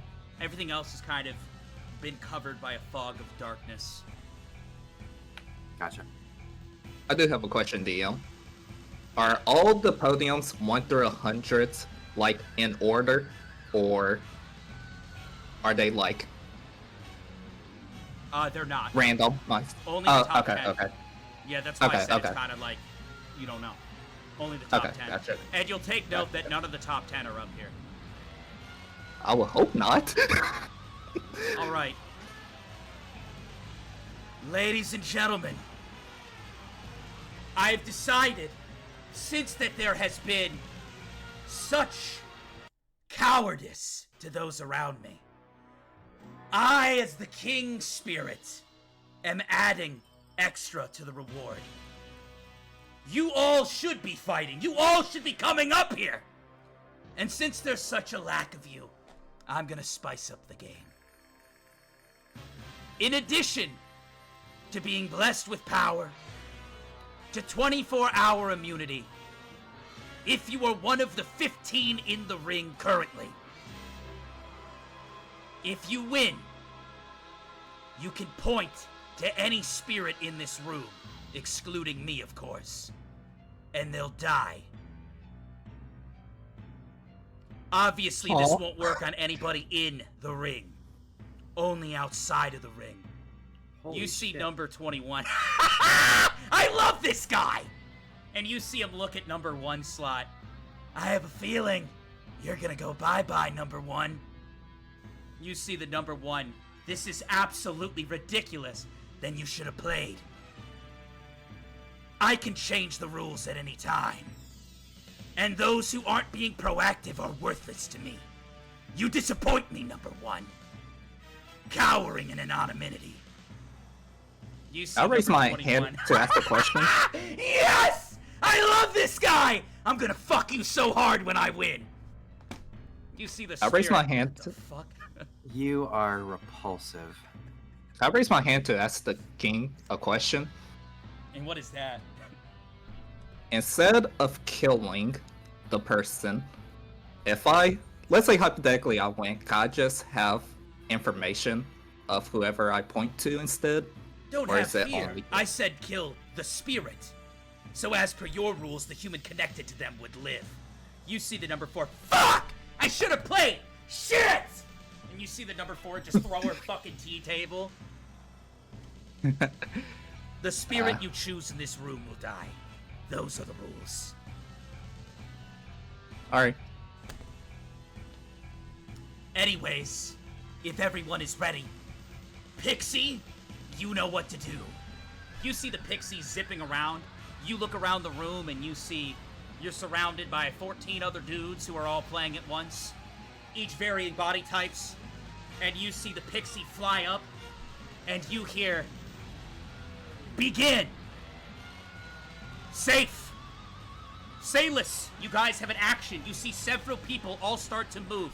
The fairy flies straight upward. You look around. You are in a cylinder on the ground with a cage that kind of goes upward at an angle like this. It's gonna be hard to climb and maneuver up it, but the fairy is flying straight up. What's the game plan? Alright. I How am tall is the hopping. cage? Oh. It's high. It's high. It's like very High? fucking high. I can't give you an exact height, but you gotta go. You're gonna be going up. Okay. A while. And then Alright. there is a roof part to it. Okay. Okay. Yeah. Okay. All right. What are your safe? What's your action? I am hopping onto Bella, Mm-hmm. and we're gonna, I guess, start making our way up the cage towards the ferry. Okay. You get on Bella. You start to make up towards the ferry. You see a few other people. One guy puts his hand onto the earth, and an earth pillar comes up, and he starts to go upward with it. You see a few people start to scale the cage in different ways. The dude with the monkey on his shoulder, jumping, leaping from cage to cage upwards. And Sayless, what's your plan? This sand column I just saw, is it grabbable? There are people outside just screaming right now. The column, you're asking if it's... Oh my god, I'm lagging again. Fuck, dude. Fuck. Why does this always... dude, I'm gonna call Comcast tomorrow and have a baby. If this messes up the VOD, I'm gonna be so sad. What? Have a baby? Dude, I just don't get why it's ending. All right, now it's back. We're just having drops, like drops on drops on drops. You're just We'll gonna wait a few go seconds and it'll just gonna pass. call Comcast and just immediately go into labor. Yeah. I'm gonna call Comcast and be like, I am having a baby right fucking now! Ah! You did this with your shitty Wi-Fi internet. Chat, we're all back. The shitty Wi-Fi has hopefully passed. We didn't play any game or anything like that. We're good. They were thinking about their decision. All right, are you guys ready? You see one guy touch the ground, a pillar rises up. You see the monkey dude jump in from bar to bar, moving up quickly with haste. You see someone else moving up the wall. You see Safe hop onto his tiger and start going up towards the fairy who's flying up at a high speed. And Sayless, what's your action, buddy? I need an action right now. You got 5 seconds. Is the column grabbable to raise me like an elevator? That's my question. I mean, not really to raise you like an elevator. It is a cage that goes at a slight angle upwards. That is it. You can grab onto the cage, but yeah, I mean, I guess. I'm talking the sand column that the dude used. Why are you saying I'm asking elevator? I'm getting confused because of elevator. What do you mean elevator? So the dude is making a sand column to rise himself up, correct? Oh, you're talking about the guy who's Earth manipulation dude? That guy? Yes, like... yes. Okay. Can I use that as an elevator? That's my question. Yeah. You can use that as. I'm doing that. Say that. I'm doing that. Can I use column as an elevator? I'm like, what is this guy talking about? The Earth column. That's what I said. But yes, I want to do that. I want to try to use the Earth manipulation guy column to ride it as an elevator. All right, roll a 20-sided, Safe and Sayless. All right. An 11. Okay. Oh shit, an 18. You run over the column, you hop on it, you guys are moving towards the ferry, and then, almost as if time itself freezes, you just hear, "It's mine!" And then, an immense amount of aura fills the room, and you see the number 21 just fucking, like a fucking lightning bolt, with actual flames and electricity behind him with each step. He just, in an instant, several people who were moving up the cage towards it pass out. And he goes up, "It's mine! I win!" And he jumps up. He's already at the ferry before any of you guys are. He leaps up, goes to grab the ferry, and you see the ferry just zip up faster, and he misses it. Shit! He quickly clings back onto the cage and starts moving way past all of you. He is moving so fast. Safe, you see several bodies just fall to the ground. They're unconscious just from him running past them. You think you might be able to catch up to him, though. Okay, you said I might be able to catch up to him? Yeah. Alright, then let's turn invisible. Right, let's turn invisible alongside Bella, and keep my current pace. 20-sided. Alright. 19. You go invisible, and Bella is just running up the side. You are making great ground. You're catching up to him. You're like, how the fuck is this dude moving so fast? But the ferry is moving just as fast as well. They're already almost at the roof. Sayless, you see this dude who manipulated the Earth passed out. And the Earth that you were riding up, well, it went bye-bye once he passed out. You are back at the bottom. Womp womp. What's your action?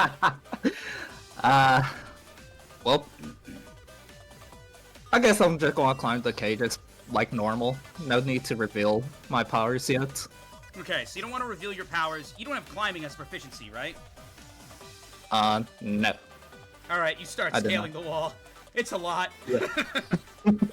It's okay, it's okay. Safe, you get up to the top, and you see at the top, just like, well, I shouldn't say that. Hold on, let me roll a die. You start approaching the top, and as you do, you see heavy clouds start to build up. You see he's standing at the top, and you leap up and you also get to the top. Rain starts coming down heavily. You see he looks over at you. "You don't gotta hide, Tiger Daddy. I know you're there. Talented to get up here. Sexy to boot." Do you say anything? I will reveal myself. I'll turn visible. You reveal Might as well yourself. not waste any Damn, energy. you're hot. I can't wait to crush you. You see he licks his lip. This dude is a fucking freak, bro. You see him just kind of... He starts just itching himself in different areas. God, I'm excited. I love a good competition. You see the rain starts to pick up. There are several boulders and rocks. You guys are each on the rooftop of the cylinder. Everyone else is still climbing. You look to your left, and you look to your right. Thunder and lightning starts to build up in the sky above you. The fairy looks between the both of you as it stands over the hole. You hear from the bottom, "You better not let that freak win! Go, Tiger Dude, go!" At that moment, you see him die. The number 21 snaps his finger. You feel something bad's about to happen. Say, what do you do? 5, I'm 4, dodging out of the way. 3, I'm 2. dodging out of the way. Dex check 3 times. Holy shit, 3 of them! 1 pass. 2 pass. 3 pass. At that moment, several strikes of lightning come flying down. Crack, crack, crack! And you just dodge, dodge, dodge.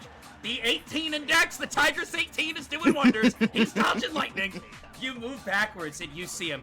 Ah, wow, you are impressive. Try this on for size. You see the number 1 remove 2 of his earrings, and he flicks them at you. And a bolt of lightning and flame picks up from behind them, and they fly at you like bullets. What do you do? 5, 4, 3, 2. I'm dodging these too. And Dex trying to check. close the distance. Dex check twice and a 20-sided for Alright. execution. That was close, but I passed the first one. And I not a passed the tie, second right? one. It's not a tie, right? You have to roll less than 18. No, it wasn't a tie. It was Okay. 17. You see Safe running along, rain coming down at a high speed. An earring flies towards you, imbued with lightning. You dodge past it. You leap over. You almost lose your balance on the edge. Another earring flies towards you. You dodge over that. You move in. You and Bella are running together, closing the distance.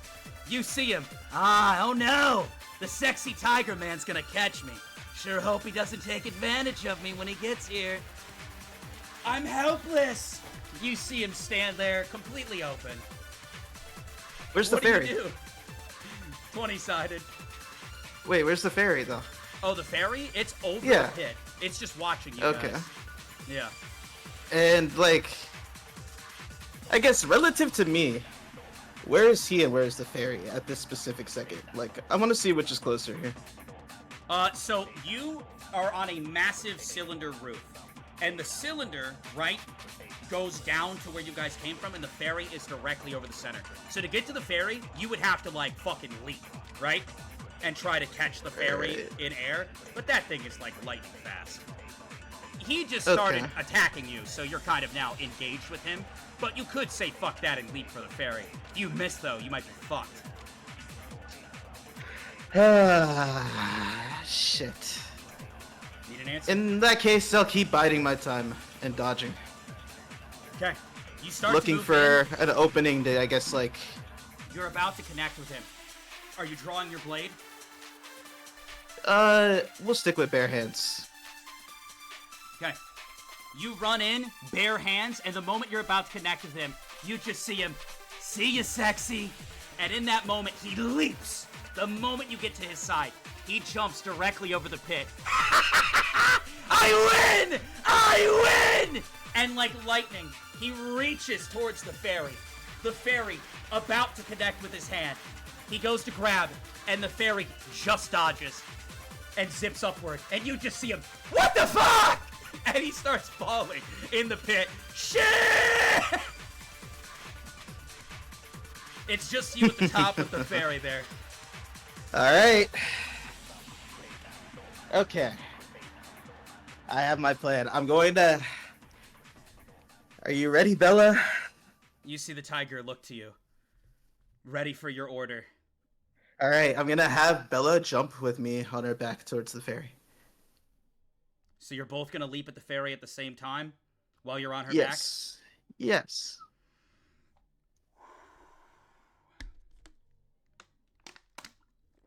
back? Roll a 20-sided. All right. It's a 6. Lol. You get on Bella, you go to leap, you slip on the water. Shit! You both start plummeting. You see the number 21. This is fucking bullshit! That little fairy cheated!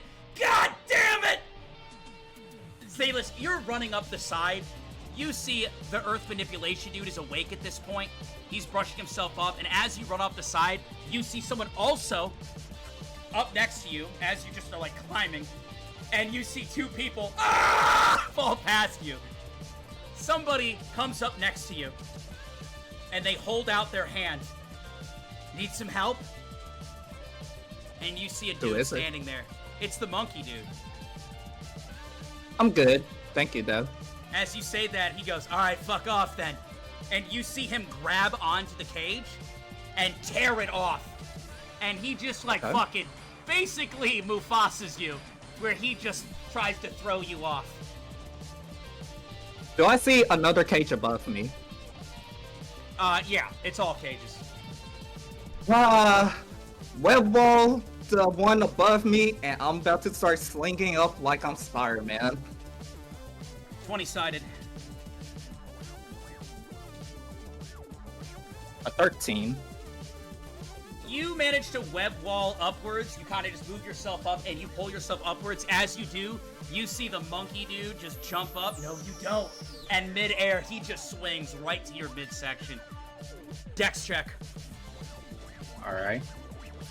First one is a pass. Second one is a pass. We love those. You manage to dodge, and you guys kind of stop on top of this cage, and he just kind of engages with you at that moment. He just swings his foot upwards, and he is coming at you, bro. Roll a 20-sided twice. First one is a 15. Second one, a 13.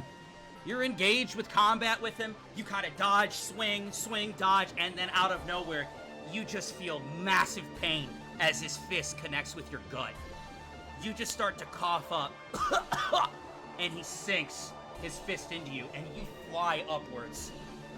As you fly up into the air, he leaps, does a twirl, and his foot comes crashing down right where your head is. Roll a 20-sided.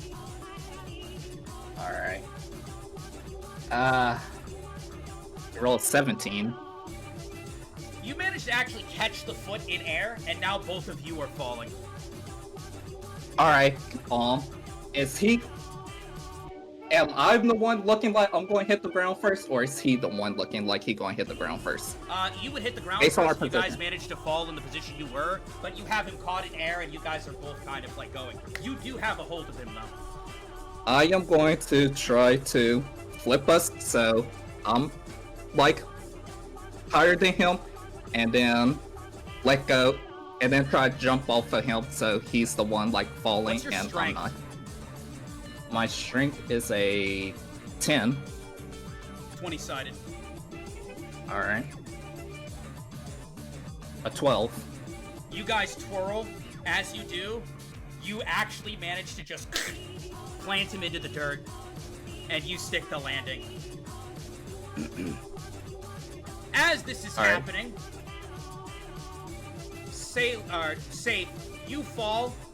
Bella manages to kind of like leap down and kind of stick the landing.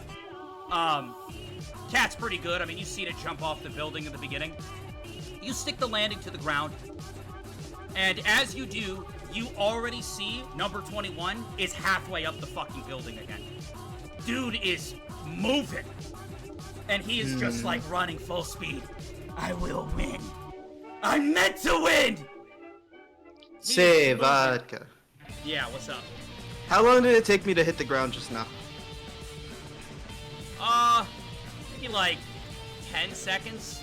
It's a long drop. Motherfucker. How? I guess I'm running after him. You hear a voice, Nako.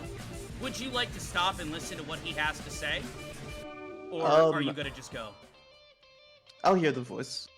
You see someone standing next to you. Hey, how about a temporary truce?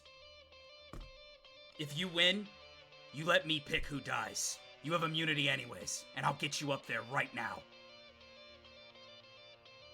Fine by me. Let's go then! You see at that moment, he just pulls out what looks to be a giant earth sword and just launches you upwards.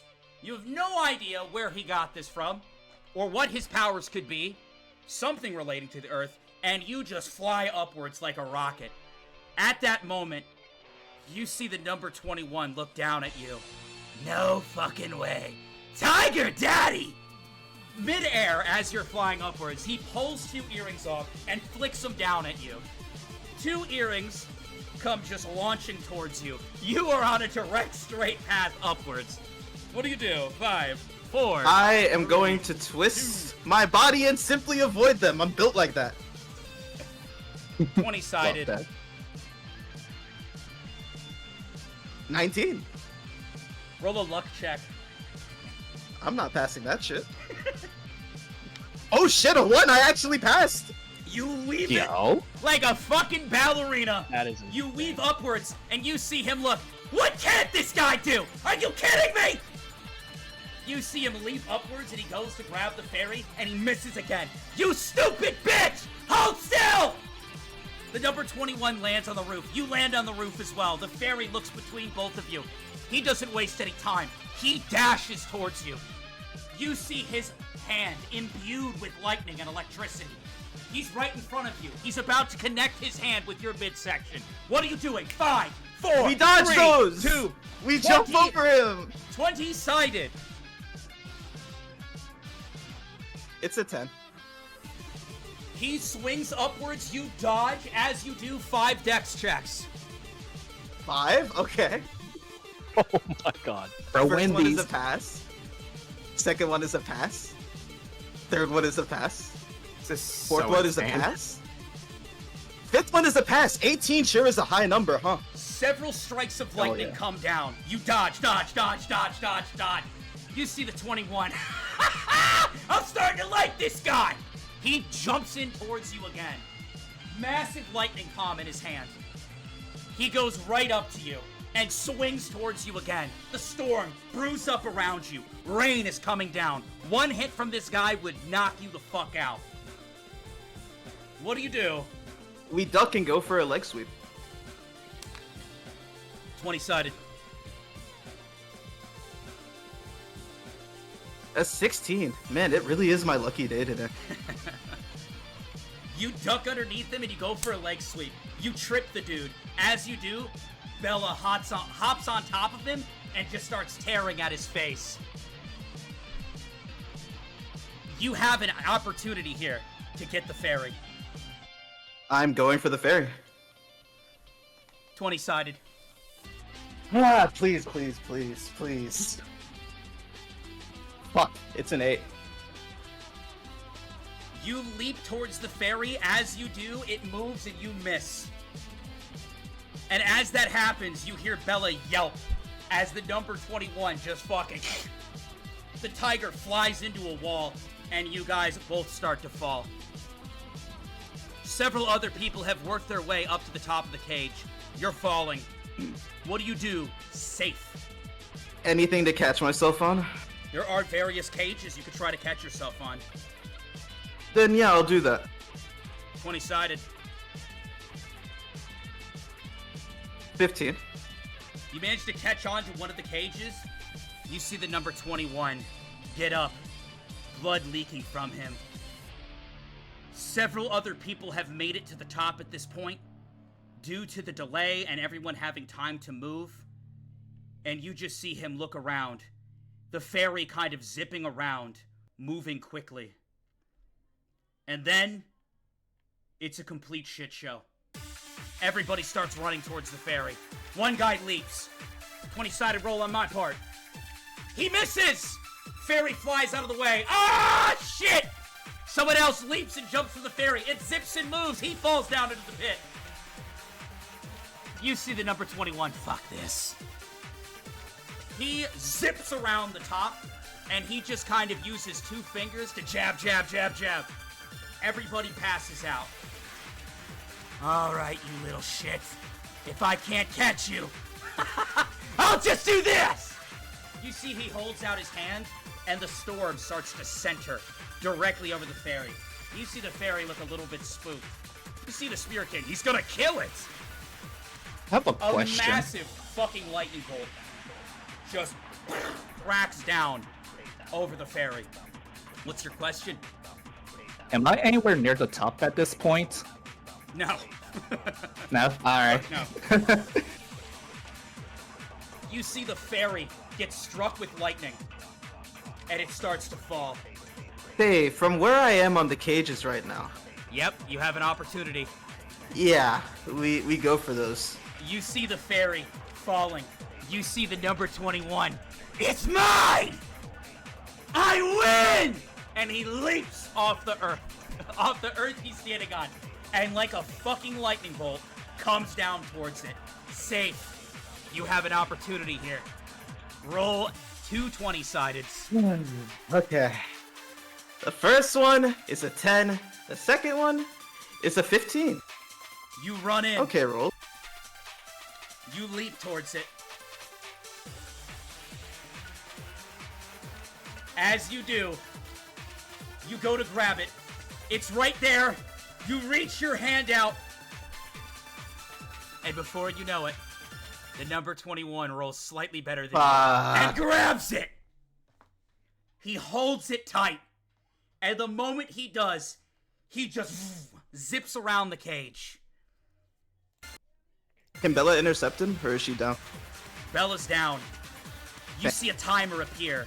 1, 2. He is just moving, running at light speed. I ain't letting this go!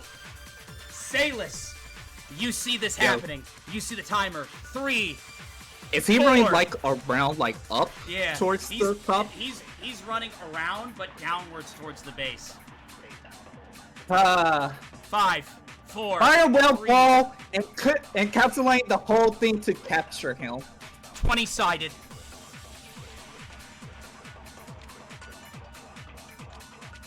A 14. You shoot out a web wall, he dodges it. Bro's moving fast, you're gonna have to do hotter than that. You hear 6, 7. Unfortunately, Safe, you're a bit too far away. And you're falling without Bella. You might have a chance towards the end. Alright, max. Alright, all the energy this fire can give me, same thing, and if I capture him, pull him hard enough to where he hopefully let go of the fairy. 20-sided. A 17 this time. You hear an 8. At that moment, you connect him in a web wall. You have it at the end. You see him holding the fairy tight as you have him webbed. You hear an 8. 9. What do? Salis, your last hold the action. fairy! You're gonna. What are you doing? What are you doing? Cut the wrist that holding the fairy, so he let go. You pull him in. You move towards him with your blade, I assume. Yes. You go in to slice his hand, and then 20-sided. Come on. A 16. Well, he rolled a 19. Yeah. You swing in, and you hear, and 10. Time! The winner, the number 21, though I paid to say it. You see the 21.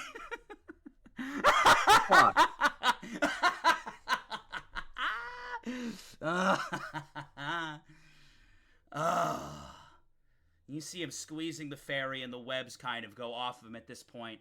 Everyone is getting their energy back. Victory. It only makes sense. You guys are all standing there, kind of just staring, like, damn. You see the number 21 look over. Hey. I need everyone to listen right now. I don't care if you're a man, a woman, a spirit, some eldritch entity. I don't give a shit. If you get in my way, I'll fuck you! And you see him just tear the fairy in half, completely unreasonably, and blood spews out of it. And he just starts laughing. And just dumping the blood of the fairy down him. Jesus fucking Christ. I don't wanna do this no more. Someone get me out. I don't wanna do this. Out of curiosity, how tall is he? Him? He's like Yeah. 5'9". 5'9". 5'9", tattoos, a fuckload of piercings, messy chrome white hair with blonde highlights towards the tips. Okay. You see the Spirit King clap. Well done. Every one of you in the arena deserves to be congratulated. You took initiative on this day. All of you will have 24-hour immunity. Congratulations. Everyone else who's watching, well, you can learn. Being proactive will help you win this game. That said, number 21.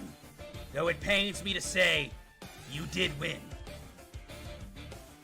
As per the rules, me exempt of course, you can destroy one of the spirits in this room, removing them from the game, and it won't kill the human attached from them.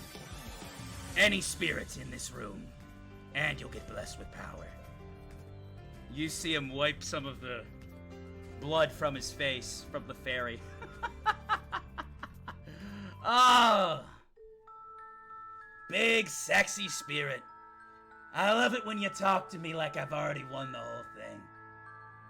Anyone I want, right? You see he immediately looks over at the number 1.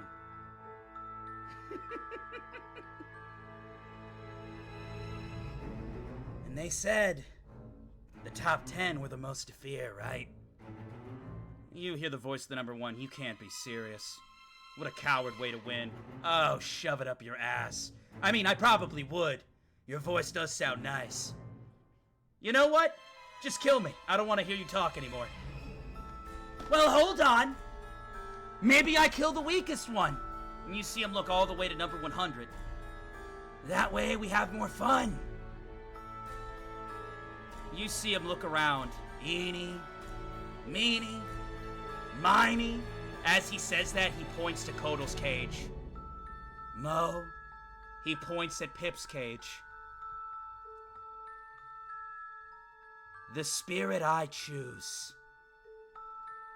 is you. And you see he points his finger in a direction that kind of surprises you. You all look over, and you see that he's pointing his finger at the Spirit King. I already told you I'm exempt. Why are you wasting our time? Oh, I'm not pointing at you. I'm pointing at that woman next to you. She's a spirit, right? You stated any spirit in this room. Only exempting you. Whoa. Jesus, dude. You He see the killed his Spirit fucking Lord. wife. Stop for a second. She's not part of this either. You didn't say that. You also stated there were overseers watching the rules of the game. I made my choice. Now grant me my wish. Hear me. If you fuck me, I will ruin you. I will take everything from you.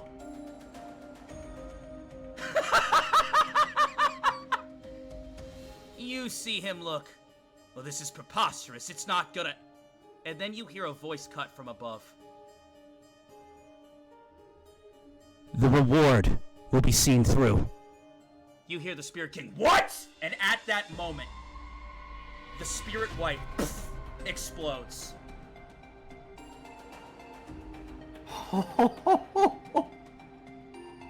Oh my. This guy is unhinged.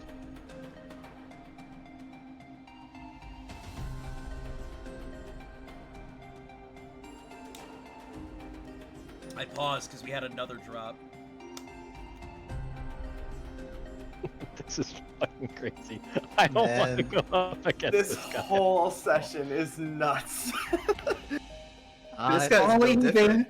If only he didn't roll a 19 right there. Damn. His power concerns me.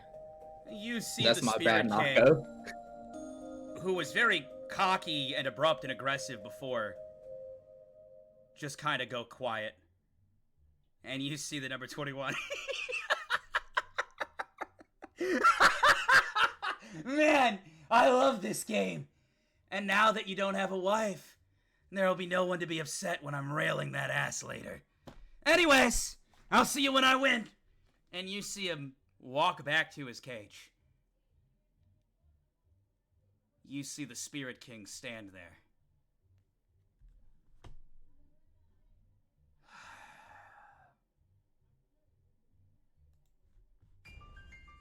Though I fear to say it, it seems I made a mistake in laying out the rules of this game.